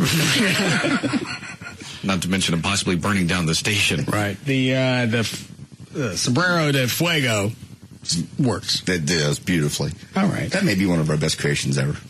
I don't know. Chuck, did you get the other thing finished today? Yes, I did not test it. Why would we want to do that? Test it Well, ahead of there's a time. reason why. Well, this one doesn't really need a test. Okay. That's what they said with the flying Lincoln Continental we saw this week. Anyway. It's very odd you'd point to that. Why? Do you actually have the model? Yes. Can you bring that in so we can see it? Where do you have it? This is right out here, Judy's. All right. Have you really not seen this, John? I've not seen this at all. This could be my favorite. Really? Better than the sombrero? Because I love the sombrero. We were looking at a video earlier this week. This is back in the 70s or early 80s. Somebody took a 77 Lincoln Mark V. Right. Strapped a rocket to it and tried to jump over a river. You're kidding. No. It's the funniest thing you've ever seen. Oh, my in your life. God. So we're going to take this with the rocket strapped onto it. Oh, my God. That's a real rocket. Yeah. And you have a ramp built? They have ramps in the back, actually. It's a little cat kind of... That's just a little car with a rocket strapped to it. Cheap-looking little car. No, it's a little Lincoln Town car. Okay. Go with a bit. It's a Lincoln Town car. There's no way for this to accidentally go off, right? No, not unless you connect the leads to it. Thank you for bringing it up. Because I was about to squeeze those together. Don't do that. Now, how much rocket force does this have? That's got 6 seconds of burn to it, and it'll shoot a rocket about a foot long, 600 feet in the air. Oh, my God. 600 feet. What'd you make the ramp out of? They're actually ramps that the station has, made out of wood, and there's little slides on them. All right. How long would it actually take to do this? If it works, about a second. I mean, it takes about... Now, all you have to do is just squeeze these two terminals together? No, you don't squeeze those together. I've got a little igniter that you use from a distance. And Like a detonator? Right. Oh, okay. You just put alligator clips on them and then set up the ramp. Zoom. All right. Why don't you go outside, get everything set up, come back and let us know when it's ready. All right. And then we'll have time to run a mic out there. See. Unbelievable. I'm not going to rest on my laurels with a flaming sombrero. No. There's no reason to stop there. We have no idea how far this thing's going to go, whether it's going to be on fire when it gets there, where it's going, how high it's going to go. Yeah. It's part of the grand pageantry. That's why you don't want to test it. My God. Quick question. Who's going, like in the video that we watched, who's going to stand in front of this and say go? It doesn't really matter because Chuck's behind it with the detonator. I wish I had that video. I could show to Everett. Yeah, I do too. It's the funniest thing you've ever seen. It doesn't look real, Everett. This car's going so fast. And it's from the 70s. 80s. Yeah, we think it came out around 81. So they took this yellow Lincoln Town car. With a Landau roof. Okay, well, that's important. Stripped the back seat out of it, threw a rocket in there, had a ramp that at the very end was 8 stories tall. And then what river were they trying to jump? It was the St. Lawrence River, which is 1 mile wide. And don't forget, the car has wings. Yeah. Oh, yeah. They secured wings to each door. Oh, well, good. I'm sure it was a wonderful success. The wings stayed on. Well, that's good. Yeah, as soon as the car left the ramp, it started flipping end over end. Right. The chutes deployed, and the hood came off. Wow. Probably more spectacular than had it actually been successful. Well, Dan even brought this up. Had you made it the mile across the river, the hell you going to land on? Yeah. Good point. I mean, obviously the chutes were there to do something, but after you got past the river, just because you pull the chutes doesn't mean you're going to land slowly. I kind of doubt these guys even thought that far ahead. When you see it. Yeah. All right. Yeah, that's right. Go give me the link, and Dan, you can start. What? Just I am to 2, so it should be coming in a second if the I am stuff's working. Okay. I don't have anything, so we can start news. Ready? Yeah. 5:15, Dan O'Malley's here with news. Thank you, Russ. Well, investigators have concluded that the death of a motorcycle officer occurred when he failed to negotiate a curve in the road while escorting presidential candidate Hillary Clinton's motorcade 2 weeks ago. Dallas Police Senior Corporal Victor Lozada died February 22nd as he escorted Clinton's motorcade to an Oak Cliff rally. He was one of more than 30 motorcycle officers whose job it was to hold traffic at intersections while the black SUVs and patrol cars of the motorcade rolled through Dallas. A Dallas Police news release cites the investigators' conclusion as Senior Corporal Lozada was traveling south on Houston Street Viaduct with his emergency equipment on. The roadway at this point turns dramatically to the right. He was unable to negotiate the curve and collided with the east guardrail. Do you know it took them over 8 minutes to get him paramedics? Yeah. Because the dispatch didn't know what the Houston Street Viaduct was or where it was. And every time they called in, they said, officer down, Houston Street Viaduct with whatever cross street. The dispatcher didn't have a freaking clue what to do. I heard that audio. He kept saying, does anybody know where there are? Because I don't have a clue. They even, at another point, said the Houston Street Viaduct right here next to Belo. Again, most people are going to know where that is. Right. Don't the dispatchers have some sort of software, forgive my ignorance, but something like a MapQuest where if they could type in a street name, it would pop up somewhere? Probably so, but I don't know if just typing in the Houston Street Viaduct, I don't know if that's what it actually says on MapsGo or... That may not be the actual address. That's what we call it. Normally they want addresses and a major cross street. And because they didn't have that, I even heard on the 911 call, it was 8.5 minutes later, another one of the Dallas cops said, nobody is still here. And dispatch said, we're working on it. And it's not a good thing, but for the dispatchers... They later said it wouldn't have mattered had they gotten there, but unfortunately it puts a huge magnifying glass on that operation. And if you're getting that information from a police officer and you can't decipher it, what's going on when somebody that's rattled calls and they're not really sure where they are? They know they're on Stemmons, but they got no clue. I see Motor Street. I don't know if I'm north-southbound. I don't know which side of Motor Street. Down there anyway. Yeah. How do you decipher that? If you can't decipher Houston Street Viaduct at Belo, you're screwed. Yeah, in 8 minutes is an unbelievably long time. How come it, and maybe it's just against procedure, but at some point, why didn't they say... Somebody pick him up and haul him? Well, I probably... But why didn't they say, put me through to whatever ambulance, firehouse this is coming from, I'll talk them in? Probably because one person calls it in and you think it's handled. And again, they probably didn't pick Officer Lozado up and throw him in one of the squad cars and transport him because you don't know. Are the paramedics almost here? Are we going to do more damage by picking him up? Are we actually going to be driving away from the paramedics? So he just had to lie there. And again, the upside, if you're going to find one, is they said it probably wouldn't have done any good had they been there 30 seconds later. Yeah. All right. Chuck, are you already set? I'm ready. How long before we need a break? 7 minutes. All right. Go ahead, Dan. Okay. Well, fewer than half of Texas's voting sites had reported the results by Thursday from Democratic caucuses Tuesday night that were so chaotic and overcrowded by record turnout, police were called to some of the polling places. So there's no winner yet for the caucuses, the second stage of the state's Democratic primary, which allocates 67 delegates to the national convention this summer. As of Thursday afternoon, Senator Barack Obama was ahead with 56% to Senator Hillary Rodham Clinton's 44%, based on reports to state party headquarters, by 41% of the precinct caucuses. Clinton, of course, beat Obama in the first step of the contest, a standard state-run primary. Her 51% of the vote, compared to his 47, earned her 65 delegates to his 61. Southwest Airlines flew thousands of passengers on aircraft that federal inspectors said were unsafe as recently as last March. What was the final tab on the fines from the FAA? They're seeking $10.2 million. $10.2 million. This is a political two-step, is what it is. What it breaks down. Why? You got planes that weren't. Planes that were inspected.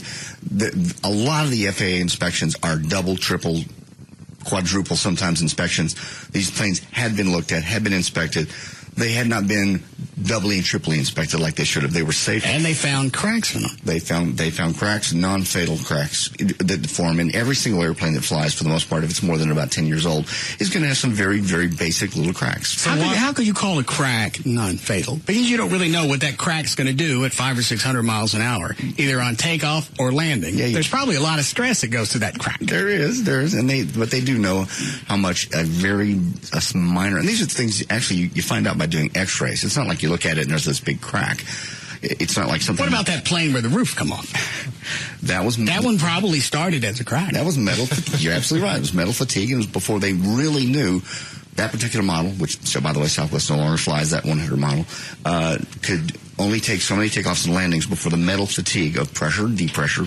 This was the one from Aloha Air. Aloha Air. That would have sucked the stewardess out. Where the top came off, yes. From behind the cockpit all the way back to the leading edge of the wing. That part. Again, that one started as a crack. Absolutely. And that's as time goes on, we learn more and more about metal fatigue. Yeah. But I don't like cracks. Well, no, cracks aren't good. That's why they look for them. And that's why Southwest is getting nailed with $10 million. That's really not the reason. It's going to shake out that this is some kind of political witch hunt. Because why would there be a political witch hunt for Southwest? They're in so many people's bad graces over the Wright Amendment and everything, the expansion. They're not the ones that passed the Wright Amendment. But that went before the public. People decided on that. Southwest championed for it. There's a lot of political structuring that goes on behind the scenes that people don't see. And if you can jump on them and point out that they did not do to the letter of the law, and they even turned themselves in. That's why they thought it was a done deal. They looked back and they went, hey, you know what? We really didn't do the inspections we were supposed to. The planes were safe. But we're going to go and tell the FAA ourselves. That's why they thought it was a done deal. They thought it was over with. And obviously, they know how to play it out next go round. Clearly. They made mistakes. They're going to admit that. No, you keep it to yourself. No, you don't. Well, yeah, you do. If you're going to you're going to go ahead and fix the plane anyway, why tell anybody? Especially if you're going to get slapped with 10 plus because they didn't want it to come out later that they knew it and didn't tell anybody. What does the rest of the story say, Dan? To me, the main part is Southwest Airlines, like we said, discovered the missed inspection area, disclosed it to the FAA, and promptly re-inspected all potentially affected aircraft in March of 2007. The FAA approved our actions, this is a statement from Southwest, and considered the matter closed as of April 2007. So he had to wait almost an entire year for this to come out. Documents obtained by CNN allege that some management officials at the FAA, the agency responsible for commercial air safety, knew the planes were flying, quote-unquote, unsafely and did nothing about it. So it took, and they're talking about a couple of whistleblowers bringing this to the forefront. So somebody with the FAA is going to eat this as well if they were sitting on it. They should, but you throw out the $10.2 million penalty that they're seeking, and all eyes start pointing back to Southwest. So it's just going to be FAA. Well, obviously this Southwest Airlines is going to go back and challenge this, and if there was any political two-step, they're going to shake that out. Sure. I mean, it'll come out later. They'll probably get some kind of fines. If the airplanes flew even 1 degree out of spec, they deserve some kind of a fine. But the planes were safe. The planes were flyable and safe. Well, you can be flyable and safe and still be out of spec. So which way is it going to be? Well, if you're out of spec and you're still flying even though you're safe, you get fined, or do we overlook it because nothing really happened? The roof didn't come off. Should not overlook it, and the roof's never going to come off. We did a head count. Yeah, the same amount of stewardesses as when you took off. That's, again, that was 20 years ago, too, and you learned a lot about metal fatigue through that accident. Yeah. Roofs come off. They do after a certain point. Well, they don't, but metal does stress and fatigue, and that's why you retire airplanes. That's why there's a whole desert full of airplanes sitting out in Arizona or wherever it is. Okay. At a certain point, they're just old, and that's it. Was that the rest of the story, Dan? Yeah, you got it. All right, good. Since 2002, a consensus has developed among the experts about legitimate and not so legitimate reasons for considering hormone replacement therapy, especially when it's for menopause. Here are the 5 big legitimate reasons. Number 1, hot flashes.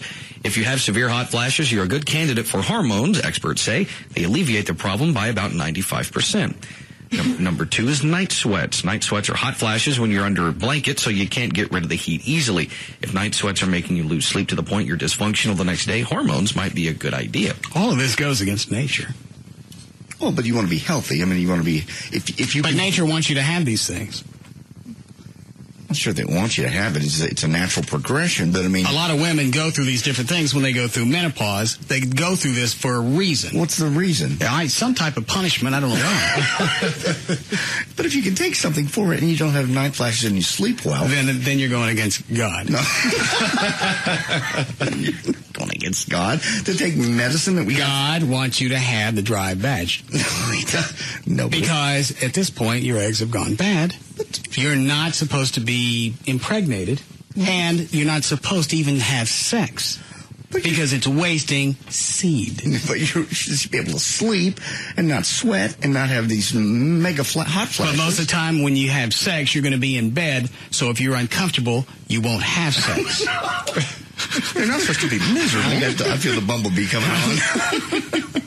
Not supposed to be miserable. Why? If you're not miserable, then you're going to want to have sex. Yes, he does. Oh, women go through this for a reason. I have no clue. I got no cute line. But when they hit menopause, all this nasty crap happens for a reason, and it's probably for all those free drinks they got.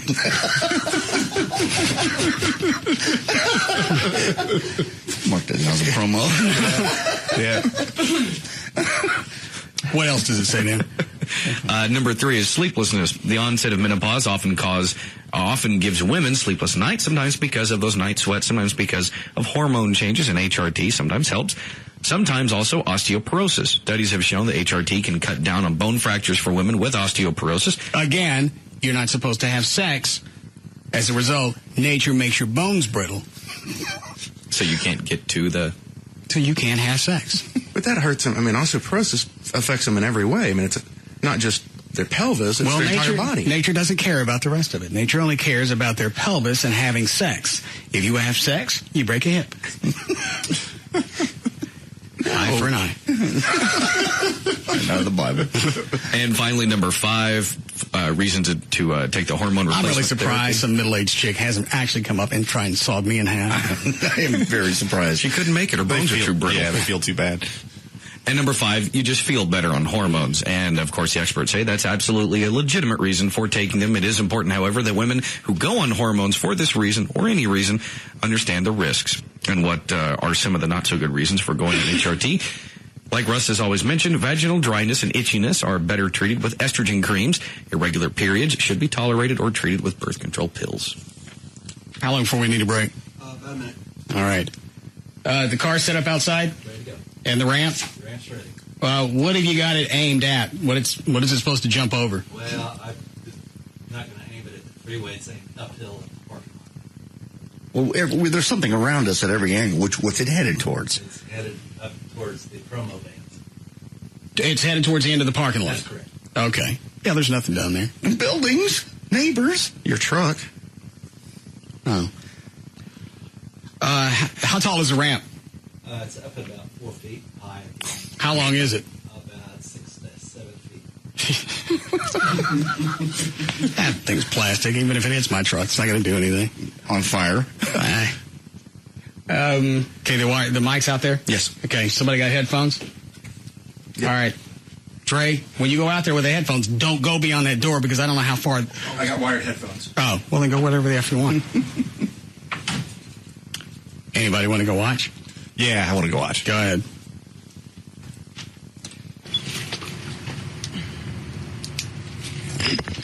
Unbelievable. We don't test things. Do what? We don't test things. We don't. What's this going to do? It's just a little model car with a rocket strapped to it. A rocket that goes 300 feet.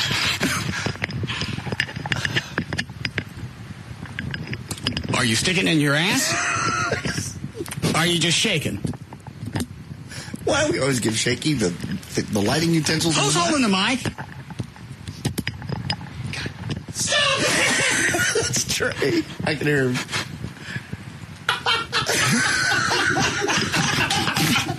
That's worth its weight in gold. He's like a wind chime. Trey. Can he hear me? Yes. My headphone. I can't hear him.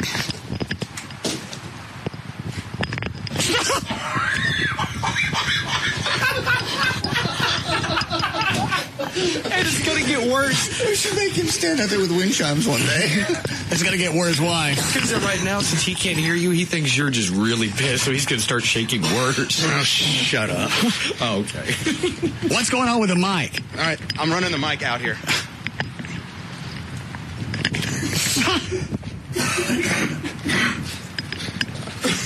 Okay. Are you where you need to be? Yeah.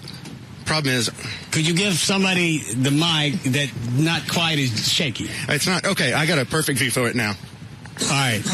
Don't move anymore. I'm not. All right. How far is Chuck away from you? Chuck is 20 feet away. Does he know how loud this little rocket thing is? Chuck, you know how loud it is? He has no idea. Oh. Why don't you take the mic and go set it next to him? Okay. And then you can back up. Because even in California, the ground's not going to be quite as shaky as yet. What? Is he still shaking?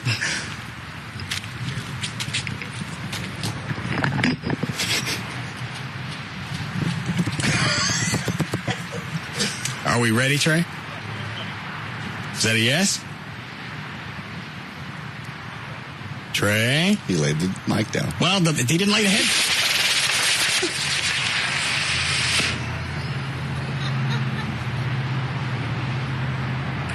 You sound like a firework. Yeah, well, the little rocket's it's mostly power. Hello? Nice play-by-play. I got more action out of Trey moving the mic.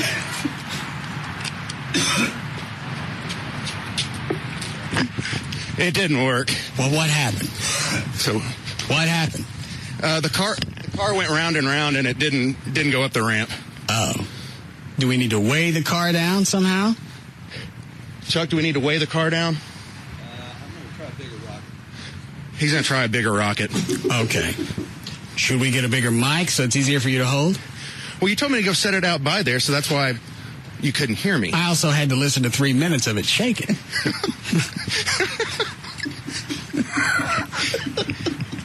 But it's all right. Don't worry about it. So, sorry. That's all right. Have Chuck reload it and see if we need to weigh the car down. How many rockets does he have? How many rockets do you have?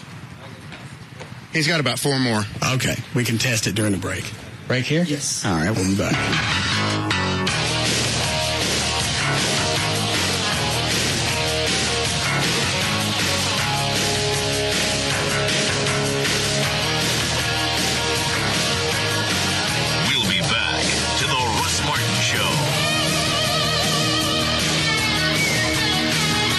You listen to anything else. The Russ Martin Show.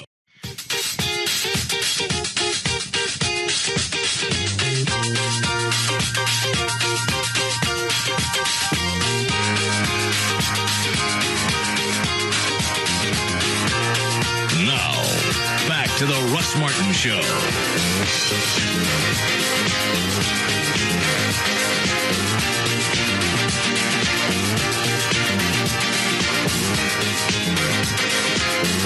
What did it hit?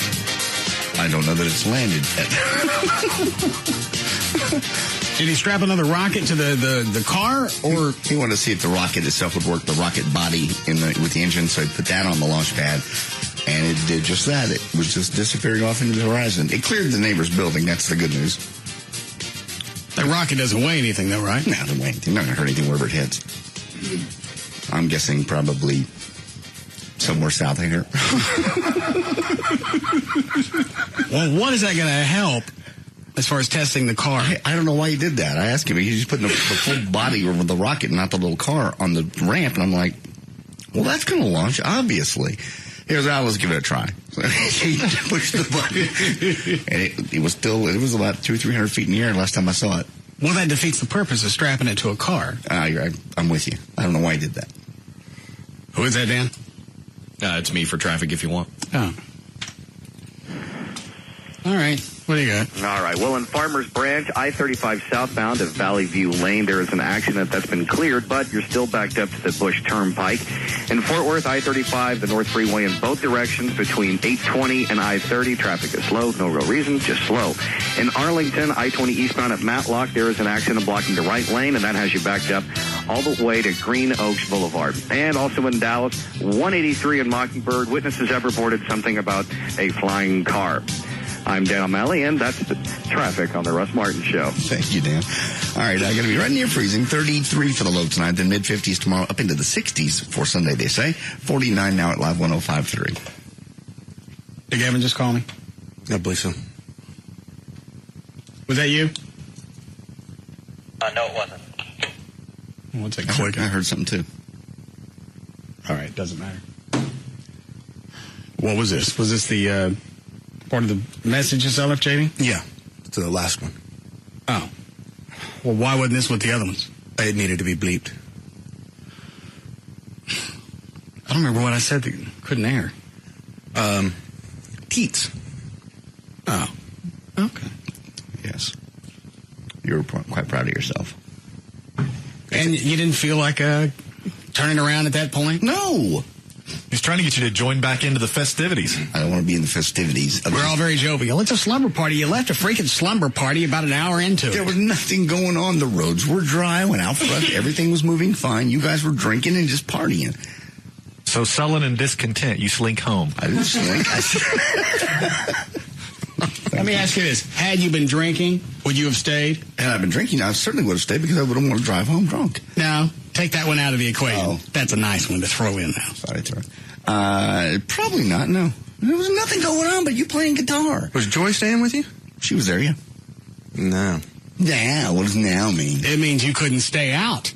I certainly could have stayed out. You couldn't. That explains a couple of cell phone calls that you got. That was her way of flicking the porch light on and off. No, it was she was at my house. It's rare she's there on a Thursday night. Time for Johnny Boy to come in. No, I wanted to go home and see her also. God, you're pussy whipped. Yeah, you are. Yeah. I'd seen her since Sunday. It's a bad case? It's not. I haven't seen her since Sunday. But you had already told us, I'm going to stay. I'm going to stay here for the slumber party. You didn't throw out any qualifications, and that was before Mama started flicking the porch light back on and off. Mama didn't call me home. She knew I was. Why did Mama call a couple of times? Because Mama wanted you to come home. And about 20 minutes later, after Mama flashed the light the last time, you left. There was nothing here for me. Nothing. So hanging out with us offers nothing. I can't talk to you when you're playing the guitar. You don't. Trey's hanging out. Dan was here. Gavin was still running around in his shorts. No, I was done. So you don't feel like we're worth hanging out with? You certainly are. Let's go have a real guy's party. That's what last night was. It was. It was not. It was just you playing guitar. Trey's in the office listening to the Reverend. I don't know what Dan was doing, and Gavin was in his freaking office doing the liners for KLLI. So everybody's doing different things, having a good time. And I had nothing to do, except I had a woman at home waiting for me. And flipping the bug light on and off. She does not. Just called to see how the party was going, and I said, it's winding down. Is that why? Slumber parties don't wind down. That's one dead for me.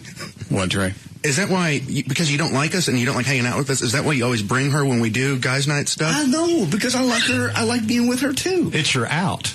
I like being... This is out what? Well, it's his way to get out of doing stuff. It's not the guy's night out if the lady's along. Yeah. Or I can't go have a guy's night out because I only see Joy on the weekends, and this is on a weekend, so she won't let me come. She's got to go along. She'll let me go. She'll let me go wherever I want to go. She didn't let you stay last night. I choose to be with her. I enjoy her company. I don't see her every night. How often have you had a slumber party with us? Let's get in a camper and all of us go somewhere. You're not going to like that because we're going to drink and you're going to have an issue with that again. I'll be the driver. I'll drive the van. That's going to piss you off because we're in the back drinking and you're going to be up front behind the wheel being as righteous as you could possibly pray to be. Probably singing hymns. That's just not true. You know that's not true. We went down to Austin. I didn't drink that trip. And we all had a great time. We all took the vans. Or the campers? No, we were in separate vans. We didn't even see each other. We hung out at the hotel. No, we got to the hotel and we all divvied up and hid from George because he was drunk and he didn't have a room to stay in. George was trying to stay with everybody and everybody was dodging him. Where did he end up sleeping? Anybody know? I think with Chris from Burke Biz in their camper. I'm not sure, but I believe it's something like that. I remember you called and goes, George is coming to your room. Don't open the door. George is looking for a place to stay. Don't go outside. But still, you had Joy with you then. Yeah, we had a good time. Everybody had their girlfriends. Yeah. He wasn't going to go by himself. All right. Go back to these messages. And again, after getting these, I don't know how you could have turned around. Yeah, I can't imagine. My bad. This is what I left. Why didn't you hang out with your buddy? You just got up and left. So, buddy.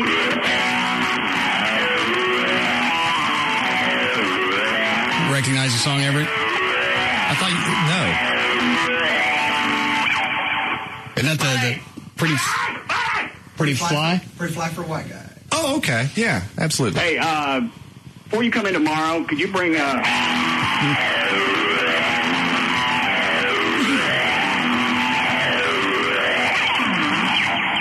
Why didn't I answer the phone?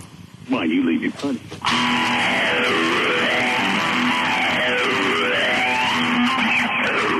No, seriously, give me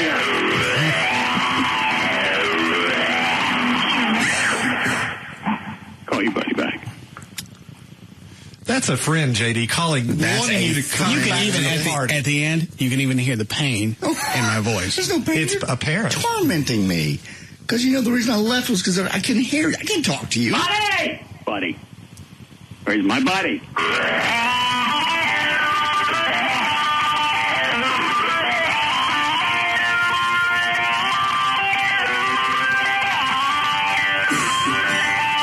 Come on back, buddy.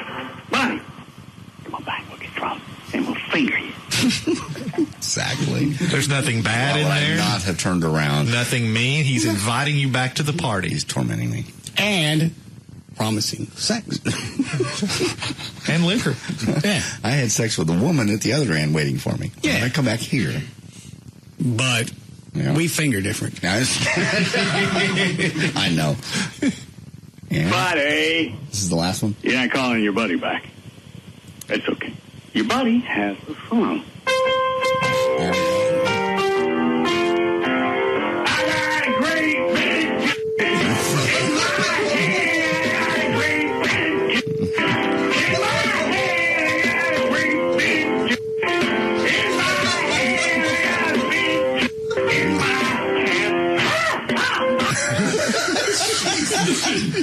And whose was it? Was it Dan's nipples you had in your hands? Because it was only guys up here.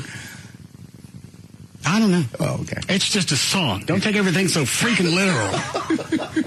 You strict constructionist?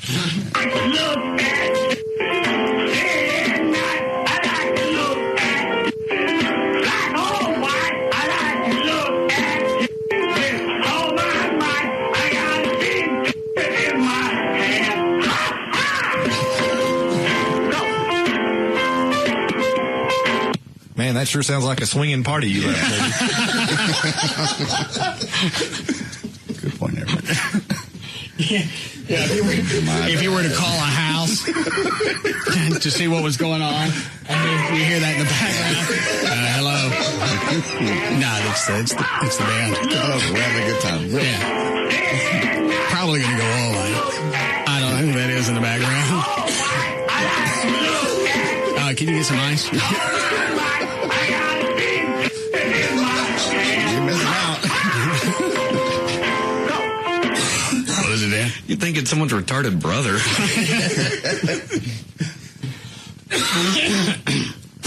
How we doing, Club? Breaking 8. All right. Any of those? Yeah, line 5 is actually interesting. Okay. Yes, Eric. Yeah, I got to mention something to JD. JD, I didn't give a damn. He wouldn't do all that he does for you. He gives it. It's a nice gesture for him to do what he does. I never said it wasn't. Of course, we have a good time. We enjoy. But when it's time to go home and the roads are dry and all he's doing is playing a guitar, I'm ready to go. And look what I missed out on. Would you want to stay? He wants you to stay. I mean, you didn't want me to stay. You want to torment me. Yes, thanks, Eric. You want me yes, to I did. stay. You want me and he's right. If I didn't care, I wouldn't call you. There are a lot of people that I don't call. I know, but you only call to torment me. You don't call because you really want me back. What was tormenting about that message? Should we play it again? It was festive. It was fun. There was an invitation. The promise of sex and alcohol. I mean...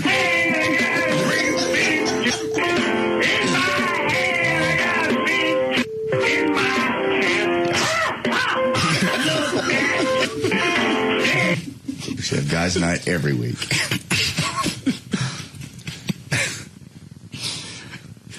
I don't remember singing that song. Line 4. Yes, Thomas. Would it be too much to ask for that song in a ringtone? Because I get just kicks playing that every friggin' day, man. That was great. All right, thanks. Can we do that? Yeah. All right. Do you, what are you gonna pull it off of? After the show, I'll play it and I'll run it into a computer and all right, turn so it you into don't need MP3. this disc? No, I do need that disc. Oh, all right. Maybe we'll have another snow day soon. We can have another I didn't make any difference. You'll ruin that one as well. I didn't ruin this. This party had everything that it needed.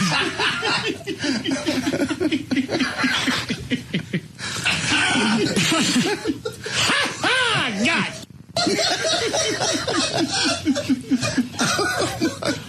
All right, Dan, you ready?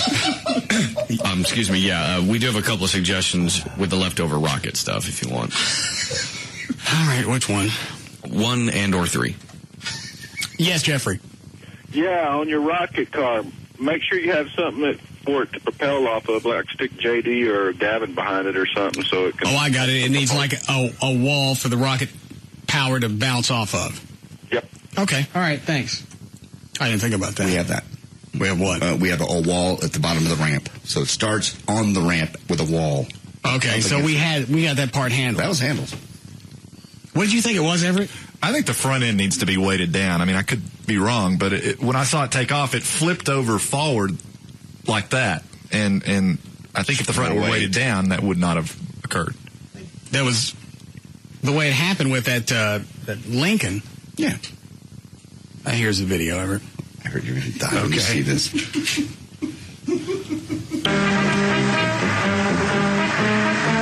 See it? People really did this. Yeah. I looked it up. I think it's a 1977 Lincoln Mach 5. I mean, who are these people? Dan read all the information on it. It doesn't really matter. It's just some idiot in a Lincoln Town Car. Okay. Painted yellow. It's got wings on the doors, and it's got a jet engine in the back seat. All right. It's very stylish. As the final seconds ticked away, Power's young wife... Now watch, about 10, 12 feet in front of the car is a guy standing there telling him to go. In front of the car? Yeah. All right. Became anxious. Would this be the last stunt he would ever perform? And there's the ramp. They said that was, at its tallest, it was about 8 stories. Is that a barn that it's sitting on? I don't know what it's sitting on. There's the guy counting him down. All right. Right in front of you.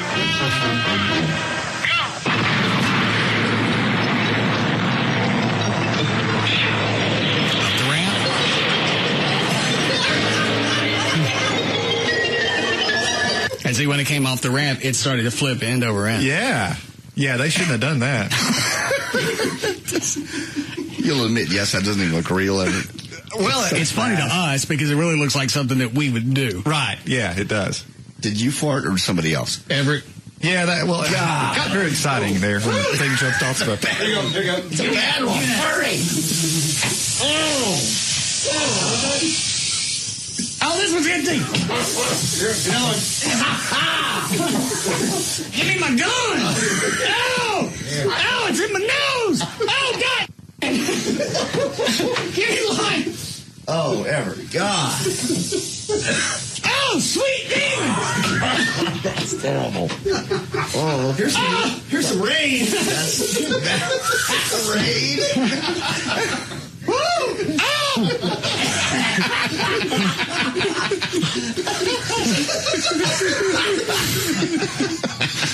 God, it's so good. Jesus. Hey, that one made the whole room. And why is it that yours are that nasty? Well, because my ileum was removed and it changed the pH content of my dudes.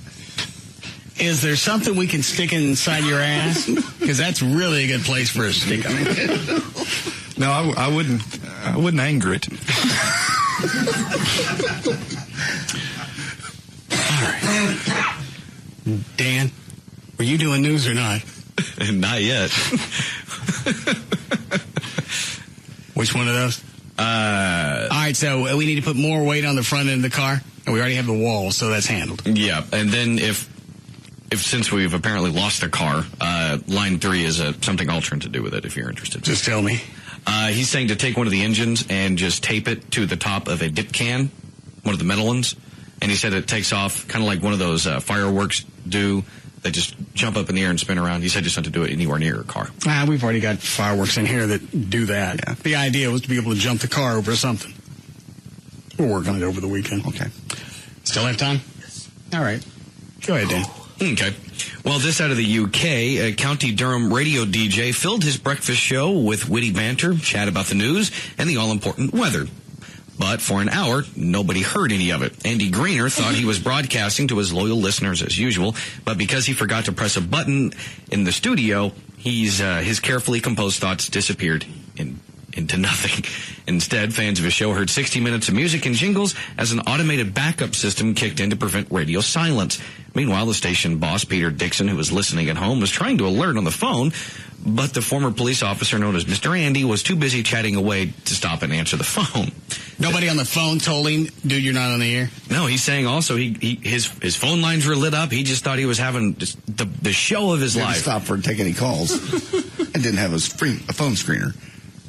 So his phones were lit up. So who was he talking to for that entire hour? Just to himself? Apparently so. And apparently he thought he was on. The phones are lit up. They love me. Never been that hot before. Line lit up. Everything out of my mouth is gold. Ha! Although I will say it, if someone was to do that here, or like if you had done that back in your Greenville days, you probably would have been worried you'd be fired. The station manager said, actually, it's quite funny he was talking to himself for an hour. Well, they weren't off the air. They had their automation unit kick in, so there was no damage. Well, Denver voters made it clear last November that they don't want police spending time and resources busting people who smoke marijuana. But marijuana activists have said possession arrests are actually going up, and they want to know why. In Wednesday night's marijuana policy review panel, members questioned police and city prosecutors about whether their policies have changed since the successful 2007 ballot initiative to make adult marijuana possession the lowest law enforcement priority. Mason DeVert, with a safer alternative for enjoyable recreation, said, it's very simple. There's no excuse for it. What's the name of the group again? Safer alternative for enjoyable recreation. All right. The people voted for change. Nothing has changed, and that's a problem. Police and prosecutors said they have not changed any policies and that marijuana possession has always been a low priority. Marijuana activists said the will of the people is being ignored, and they proposed a resolution to recommend city attorneys stop prosecuting these cases. Trevor, what's the law in Texas? How much can you have and only get a ticket? Well, up to 4 ounces. Basically, you can receive a citation. Now, it's not a ticket in the sense that you typically think of tickets. It doesn't make it a Class C misdemeanor. It's still an A misdemeanor if it's between 2 and 4 ounces, or a B if it's under 2. But the difference now with the new law that was passed in September is that if you are in the county in which you reside and you're caught with marijuana, you can be given a summons to appear in court rather than being taken to jail and having to waste book-in time and all that sort of jazz. So the answer is under 4 ounces. Well, that is the answer, yes. Thanks. If you want to know more, there's more. I just wanted to know how much I could tote and not get hauled in. You carry a quarter pound and you're golden. So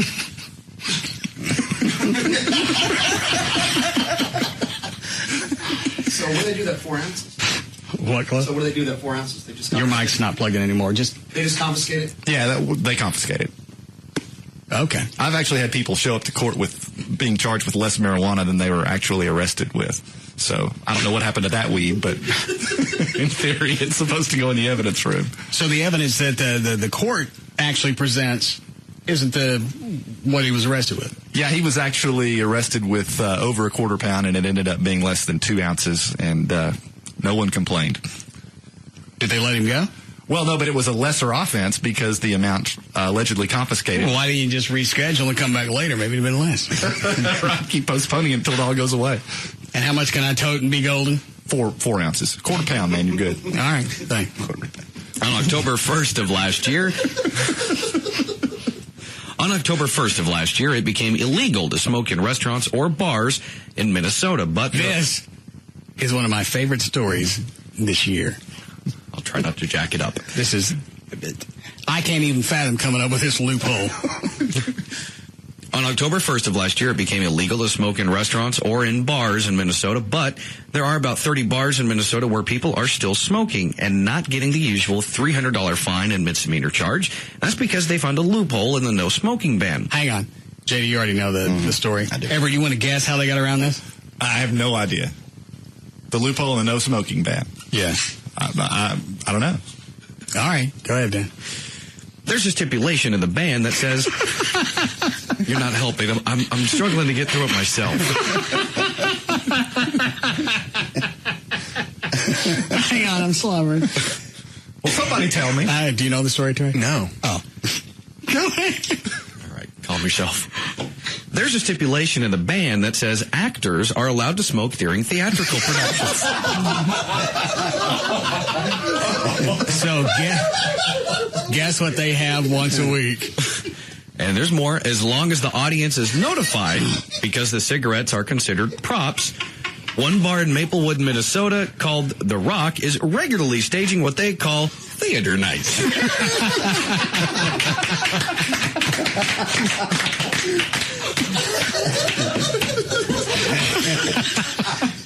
It's like art night.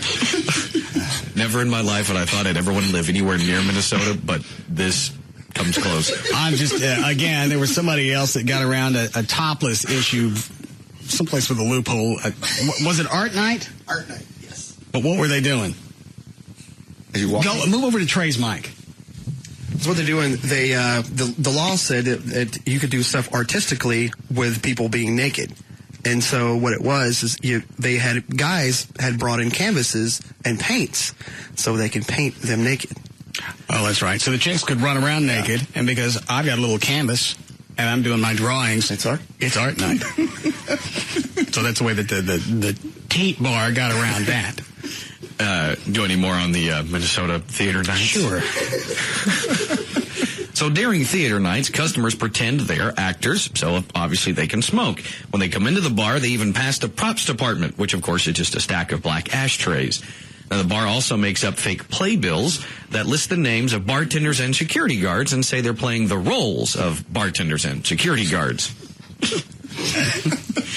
And at a Barnacles Resort and Campground in Aitkin, Minnesota, they came up with an even more outrageous idea. They had a medieval night where everyone dressed in costume and spoke with an accent just so they could smoke.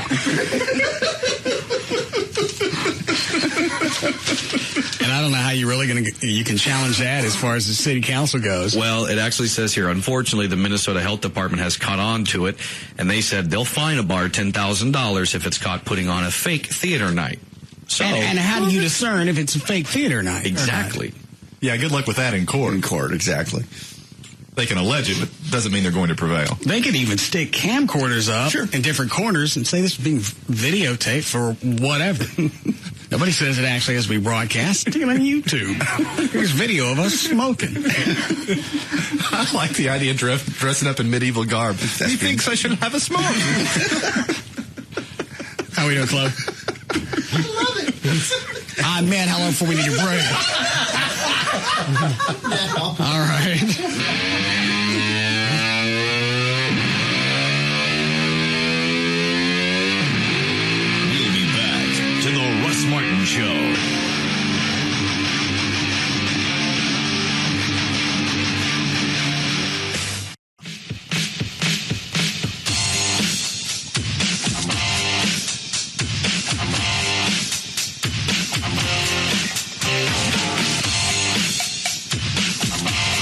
magic. Now, back to the Russ Martin Show.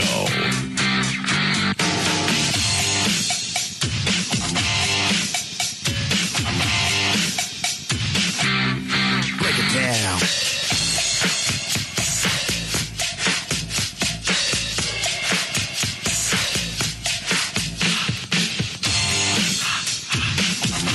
So what was the last thing that Gavin told Lee Harris about whether he was in the band or not? He said it wasn't his department. He didn't have time for this.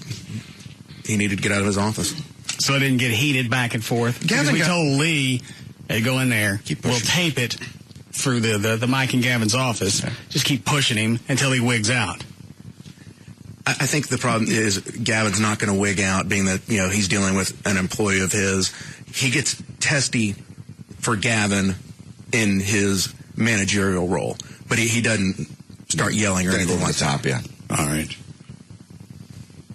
So is the host job worth listening to or not? Because you said Gavin bought it, but listening to the first half minute of this, I don't know why I would, because Lee Harris obviously ain't no thespian. But look at the stuff Gavin falls for. All right. What time did you guys tape this? 2:30, somewhere around there. Hey, Gavin. Hey, good. I need to talk to you for a minute. You got time? Yeah. Look, It sounds like both of them are reading off cue cards. It does. Yeah. Badly held cue cards. Yeah, like me with my shaky hands. All it's missing is some nice porn screw music in the background.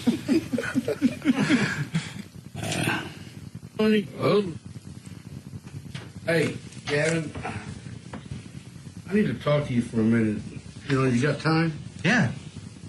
Look, this bass playing thing with Russ Martin, and I don't understand what the problem is.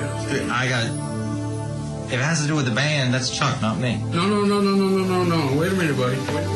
That old dog ain't gonna hunt. You got the inside with Russ. You got the communication with Russ, and I have been busting my butt on this thing. I mean, I have rehearsed. I even have an advertisement or a help or whatever thing on Craigslist looking for these silly white pants and a white shirt to match, because I says I have got me a gig. I got me a gig. And now I don't even know what's going on. Oh, sweet Lord. Got me a gig. Oh, God, tell me I got a gig. Hey, man. There's a pizza guy at the door. Maybe you don't want to have sex. I like it when they drill them holes through them boxes. Always a surprise. Box open, and then they... Right in the middle of my saucy pizza. Love it. And I'm coming to you, and you're telling me that... All right, we don't let Lee Harris act no more. That's a good call. You don't have any communication? I don't have any communication. If anything having to do with the band, you got to go through Chuck. As far as the radio station, go through me. As far as the band, go through Chuck. But it's the Russ Martin Show band. I have nothing to... No, it's Mike's apartment. With the bang bus out front. To do with the band. I'm a part of the band. I'm just like you when it comes to the band. No, you're not just like me, Gavin. You're barking up the wrong tree. You got the job. You're not just like me. I don't know whether I got the job or not. You're barking up the wrong tree, man. Barking up the wrong tree. It's not me. You got to go through Chuck. I've gone through Chuck. And you know what he says? He said, let's suck each other. Let's both enjoy a mouth of each other. We'll have some nice pizza. Right. And then we'll get it on.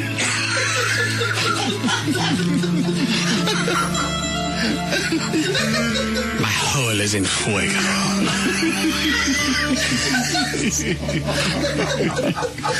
Stick a lamp in my hand.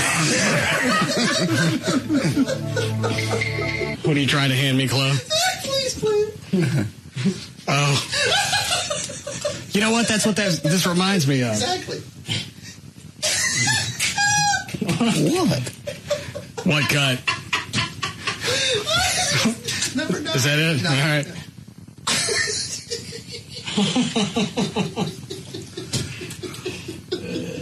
Okay.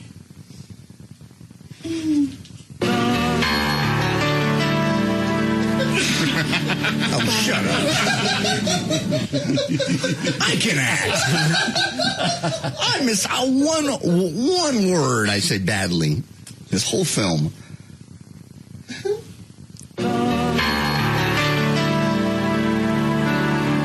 Skyline is so beautiful. She can't act. Yeah, it's beautiful from a distance. That's good. But it's an illusion.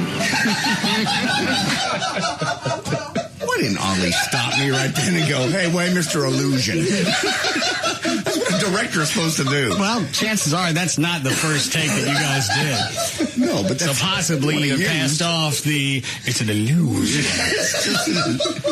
But it's an illusion. It's a beautiful sunset. Yes, it is.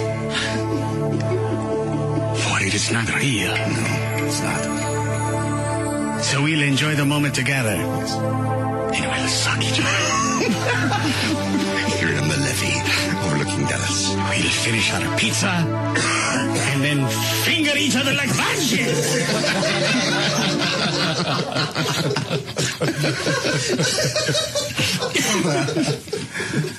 That doesn't make any sense.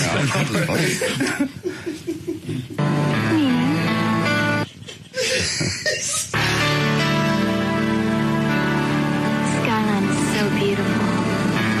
Yeah, it's beautiful from a distance. But it's an illusion. Meaning that when you see it up close, you see what's really out there. What is out there? Jazz, crime, corruption, pollution, homeless, helpless. Okay. Forget I asked. Just enjoy the illusion, okay? Yeah, I'm sorry. But very romantic of me, was it? Not really. Of all the takes, he's got to use this one. Well, how many times did you guys shoot this scene? Oh, we shot it for the better part of an hour because you were trying to catch the sunset. So we shot it off and on for an hour. But he's got to catch someone with the airplane in it and the illusion. What is this, Cliff? Is this part of the same movie? Yeah, it's one with a overdramatic gun. Oh, I don't remember that. Oh, toward the end when I killed the chick. Yeah, play it. What was the name of the movie? Seduction of Innocence. Okay. And they when I killed the chick, they slow-mo it. And they decided to slow-mo the sound of the gun, too.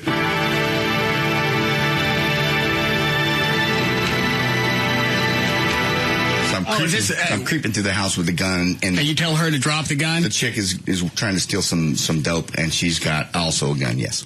And this is where it sounds like you wheel in a nice Sherman tank? Yeah, they slow-mo me killing her, and then you got to make it match. Kat, this is Jim.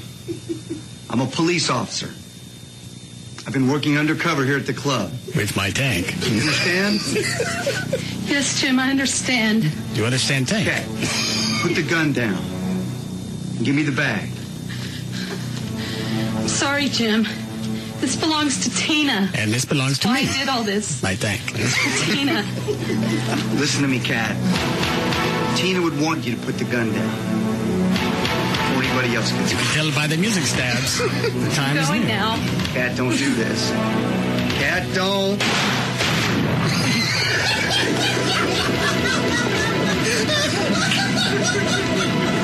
When you see it in context. It sounds like our cannon. I kill her slowly, and everything slows down. So the gun has to slow down. There's now nothing left of her but a shadow. My favorite scene. Don't make fun of me. Got to kill the chick. Before anybody else gets hurt. I'm going now. Kat, don't do this. Kat, don't.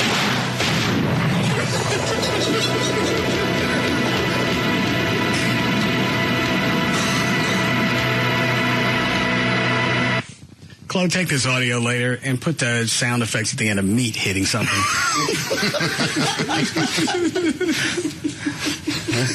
That was a fun scene to shoot, though. She had a squib on and blood squirts against the wall. It was kind of fun. Where'd you shoot that scene? Over in Ollie's office off of Walnut Hill. Yeah. And some of this was shot at Cabaret Royale, right? Yeah, that's the basic. The club that we used was Cabaret Royale. And then where was the illusion scene? That was up on the dike that overlooks downtown Dallas. Is she still there? No, she's not. Well, that's too bad. Wait a minute, Breaking five. Yeah.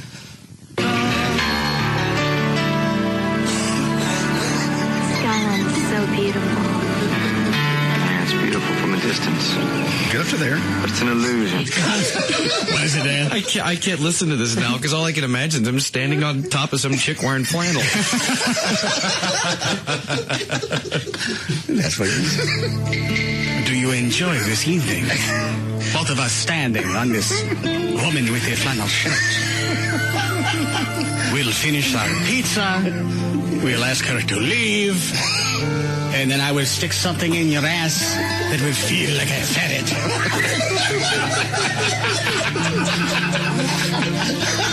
And then we will finger ourselves into oblivion.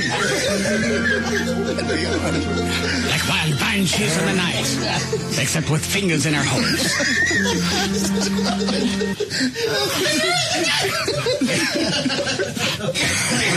Oh my God. It's going to get kind of crowded.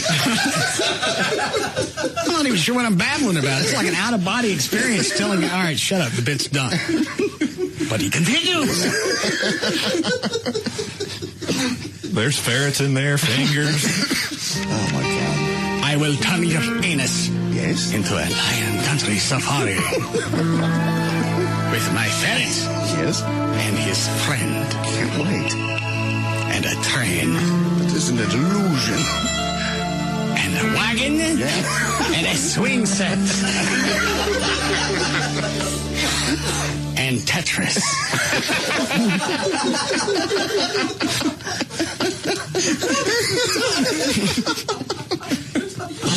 I don't even know what this bit means. It's like you're taking random bits from various parts of your brain. Oh, God, stop, please. I can't breathe. How many things can we fit into your ass? That will be our evening of love. We'll start with the ferret. Searching. And then we'll stick my favorite baseball glove in there. My lucky glove. My glove of love. And then I'll shove so much stuff in there. And once you scat, it will look like a garage sale.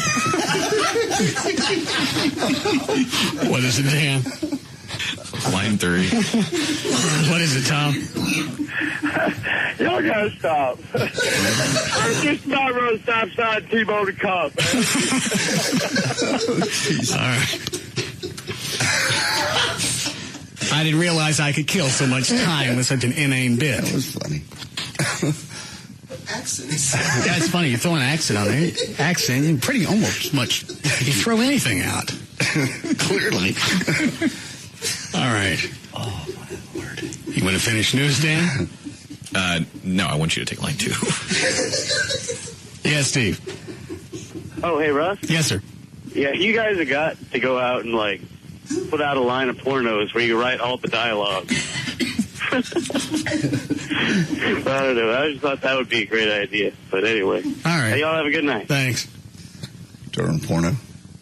Well, do we actually do the porn or not? We just write the dialogue. I just think we do the porn.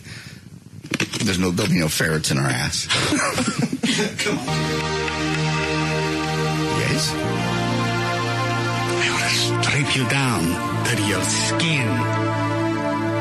And get down to your little fighter burger. And I will shove my ferret in. With fervor and wonderment. And And with his little fairy teeth, he will eat you. Yes. My little concubine. This is no longer funny without the music. It becomes a Brokeback moment. Dan, I sure would like some news. Well, 39-year-old Tripp Eisenhower is a pro golfer. Shove that entire bag of clubs in my ass. Who was ranked number 48 on the PGA Tour last year. Forget the balls. And he's won about $2 million over the years playing on the PGA and the nationwide tours. Drive that cart into my ass. Well, last December, Tripp was on a golf course in Orlando where he was a guest on an episode of the golf TV show Shoot Like a Pro. Of course. Shove a beer tub in my poop. Have that beer tub girl crawl in my ass. Have her leave her hat on. In the middle of shooting, a red-shouldered hawk kept making noise. So Tripp had to stop filming in the middle of a take. The hawk interrupted a couple of times and made Tripp so mad that he started hitting golf balls at the bird. I wish that hawk would fly down and land on one of my nipples. My nice, bright, shiny nipples. Nipples that only Dan can have. Well, thank you for that. But the hawk was 75 yards away in a tree. Well, Tripp actually... I will shoot him down with milk from my nipples. That hawk that vexes me. But first, I have to get this golf cart out of my butter. Along with the beer tub girl. And her hat. Well, Tripp actually nailed the hawk with a golf ball. The hawk fell out of the tree. This guy's actually aiming at the hawk? Yes. Yeah. The hawk fell out of the tree and died from the shot 75 yards away. Tripp just got charged with 2 misdemeanor counts of cruelty to animals and killing a migratory bird, which could get him 14 months in prison and a $10,000 fine. He's come out today and said, I wasn't really trying to hurt the hawk. I seriously doubt he thought he could nail that hawk from how far off? 75 yards. Well, here's the thing, though. He'd taken a number of shots at it. At one point, it was further away, and he thought, oh, well, then it gets closer. And as it gets closer, he keeps hitting balls at it. And he's saying, I was just trying to scare it away. Well, that really does sound like what he was doing. I'm sure he didn't think that he was going to be able to hit something that actually could move. It's not like aiming at a hole or a tree. The hawk sees that ball coming, probably can move. Except for the fact that... The hawks are fast. Apparently not this one, because he took a number of shots at it, and it never moved, it never budged, it didn't flinch. The hawk was not afraid of my ball. Until the last one entered and knocked the piss out of him. And then I climbed in his ass. No. What's everything got to be in the ass for? This is the only thing that's funny when you start shoving things up there. A hawk? Okay. Obviously, you don't know what funny is. No, clearly I don't. How long before we need a break, Clay? 2 minutes. Go ahead, Dan. All right. Well, it seems like we're a society addicted to the internet, but if we had to make a choice between keeping our cell phones and keeping the internet, the majority of us would keep our cell phones. In a recent survey done by the Pew Internet and American Life Project, 51% of Americans said it would be hard to give up their cell phone, while 45% of people said it would be hard to give up the internet. I don't even see where that would be a big decision to make. Which one would you pick? Obviously. Now, if it was me, I'd pick the internet because I very seldom answer the phone. But I think most people would go with the phone, especially now that you can get the internet over your cell phone. Sure, that's true. But if I had to pick one or the other, I'd have to go with the internet. Well, that's the one thing that they didn't really go into detail when they posed this question and they said cell phone or internet. Were they saying that whatever cell phone you had, you wouldn't have access to the internet, so it would just be the phone? I don't believe they got that analytical with it. They just said you want the internet or your cell phone because they're getting paid to do some kind of jackass study. Fair enough. Okay. On Thursday, a 49-year-old man whose name hasn't been released was looking through the video section in a sex shop in Würzburg, Germany. One of the employees in the store saw the man try to steal 4 gay DVDs and called the police. The man made a run for it and threw the DVDs in the trash, but he was caught by the police. When the cops asked for ID, they found out the man was a Benedictine monk. He was living in a 900-year-old monastery nearby, and when his room was searched, they found 230 other porns. Are these the monks that can't talk? Yeah, I think so. Benedictine monks live a really rigid daily life of 5 hours of manual labor, 4 hours. How do you keep from making any noise? You watch a porno and... Yeah. Some people don't scream and holler and kick their feet. I think if you're a monk and that's your only release, you're probably going to be making some noise and somebody's going to come investigate. That's it. Why don't you just give up the monkhood or whatever they call it? I mean, seriously, if you're that twisted off into porn. Some people, obviously, they think their life is based around being a monkey. Meanwhile, you're stealing porn DVDs. Well, and it's hard to change careers in the middle. When you're a monk, there's not much else that you can do. You've already given yourself to that life. Bust off and nothing to go talk to somebody. You've given yourself to God. And you're stealing porn. You think God doesn't see it? We all have failings. And was it all gay porn? As far as the 230 porns, they don't say, but the ones he stole were. Okay. So it's a solid bet. We need to break it? Yeah. All right, we'll be back.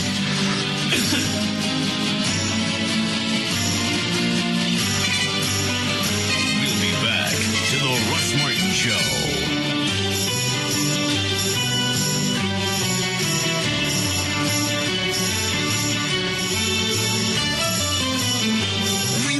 What's going to come out of his mouth next? Russ Martin. Who let the dogs out? Who let the dogs out? Who let the dogs out? Who let the dogs out? Now, back to the Russ Martin Show.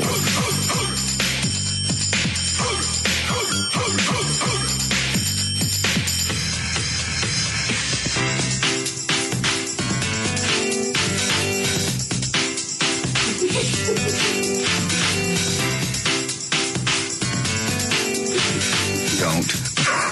Just don't. My little fertilous ferret will dance in your anus. No. It'll do the happy Snoopy dance. No, like this. How could you say no to that? Well, I see it. I'll even shove the doghouse into your anus. No, I don't need that in there, thank you. So the ferret will have something to dance on. I'd like not to have that, please. And then I will finger you into the night. Well, maybe. I may bring in extra fingers. No. This is not good for either one of us. No. Fetch me Dan Lewis. Good call. Who's that on the hotline? That is Johnny England. Okay. Hi, Johnny. Hey, Russ. What are you doing? Oh, pretty good. How are you? Sound like you got the same crap I do. Yeah, I think so. Which shelter are we pitching this week? The Dallas Animal Services. Okay. Is that all right? Have you talked to anybody at Operation Kindness recently? Yeah. All right. Have you torched the place? No, of course not. All right. Well, what's going on at the Dallas Animal Services? Well, two of the dogs that are available for adoption that I have met recently are really sweet sisters. They are named Jelly Bean and Sky. I love jelly beans. They're blonde retriever chow mixes. One has shorter hair and one has a little bit longer hair, so they could be Labrador Retriever or Golden Retriever in chow mixes, but they're really sweet. 4 months old. They do not have to be adopted together, but they're very, they love each other, of course. Hey, I meant to ask you that. When we adopted Twiggy 8-9 months ago, did she have a brother or another sister? No, she was a little singleton. At least she came to us by herself. And where did she come from? Do you remember?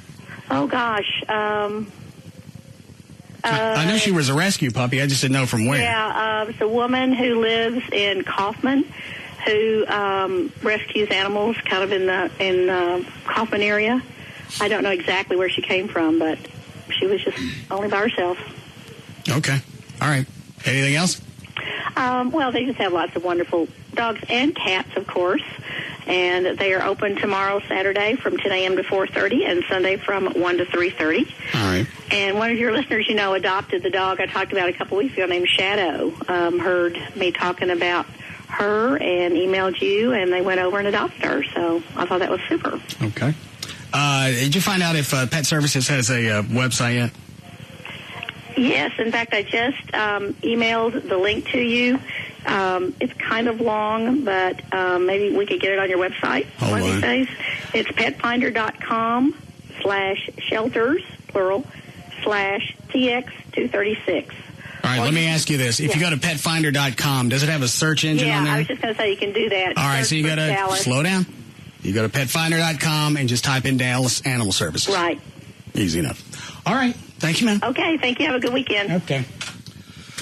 All right. Anything before we go?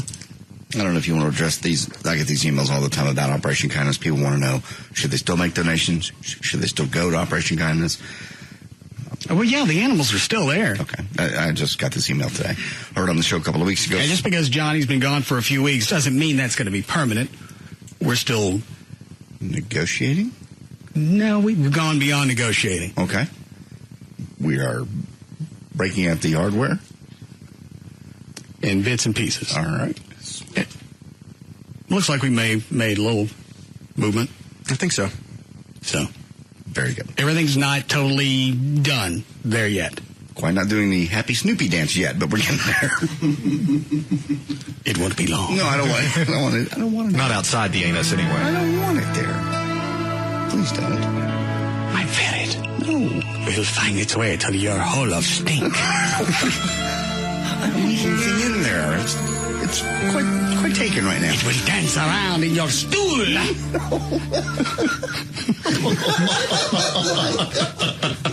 Oh, my God. Let's stop. Yeah. You ready to go, Chuck? Yes, sir. All right.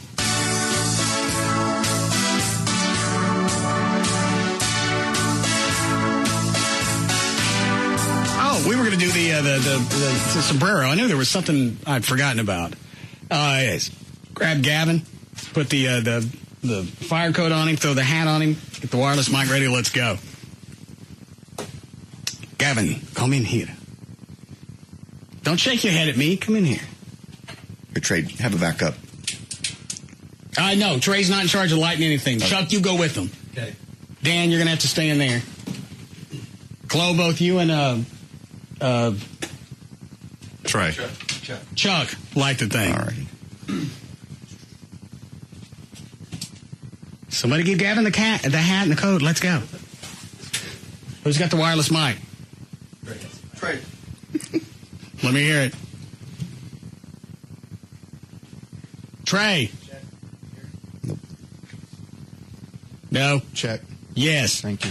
You have the wireless headphones on? Yes, I do. Okay. Now, who's got the lighter? Chuck and Chloe. All right. See how it works this time. Now, you can't go much beyond that front door with that wireless mic. All right, you still got me right here? Yes. Okay. All right. Tell them to light him up anytime they're ready. Dan, you ready with the plugs? All set. All right, light them up whenever y'all are ready.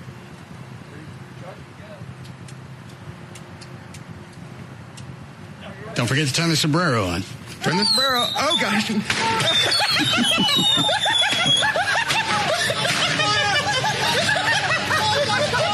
For more information about the Russ Martin Show, including pictures, videos, and more, go to russmartin.com.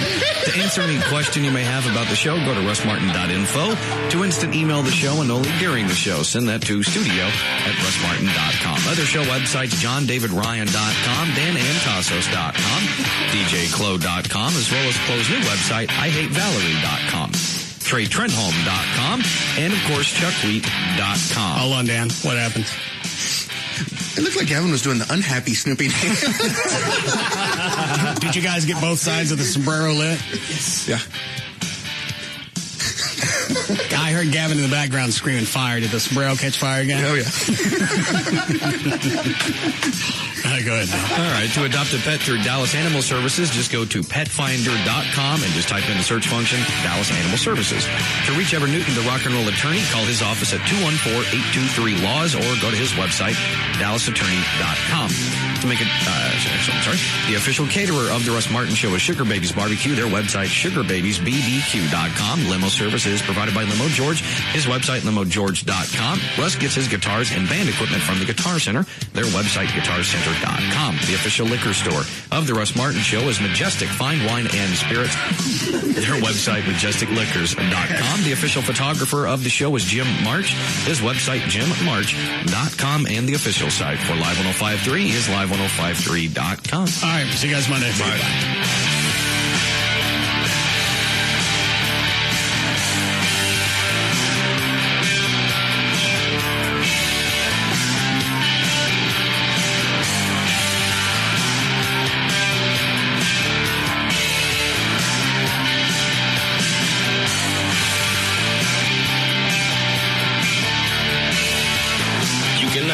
Listen to The Russ Martin Show anytime you want on the web at russmartin.info.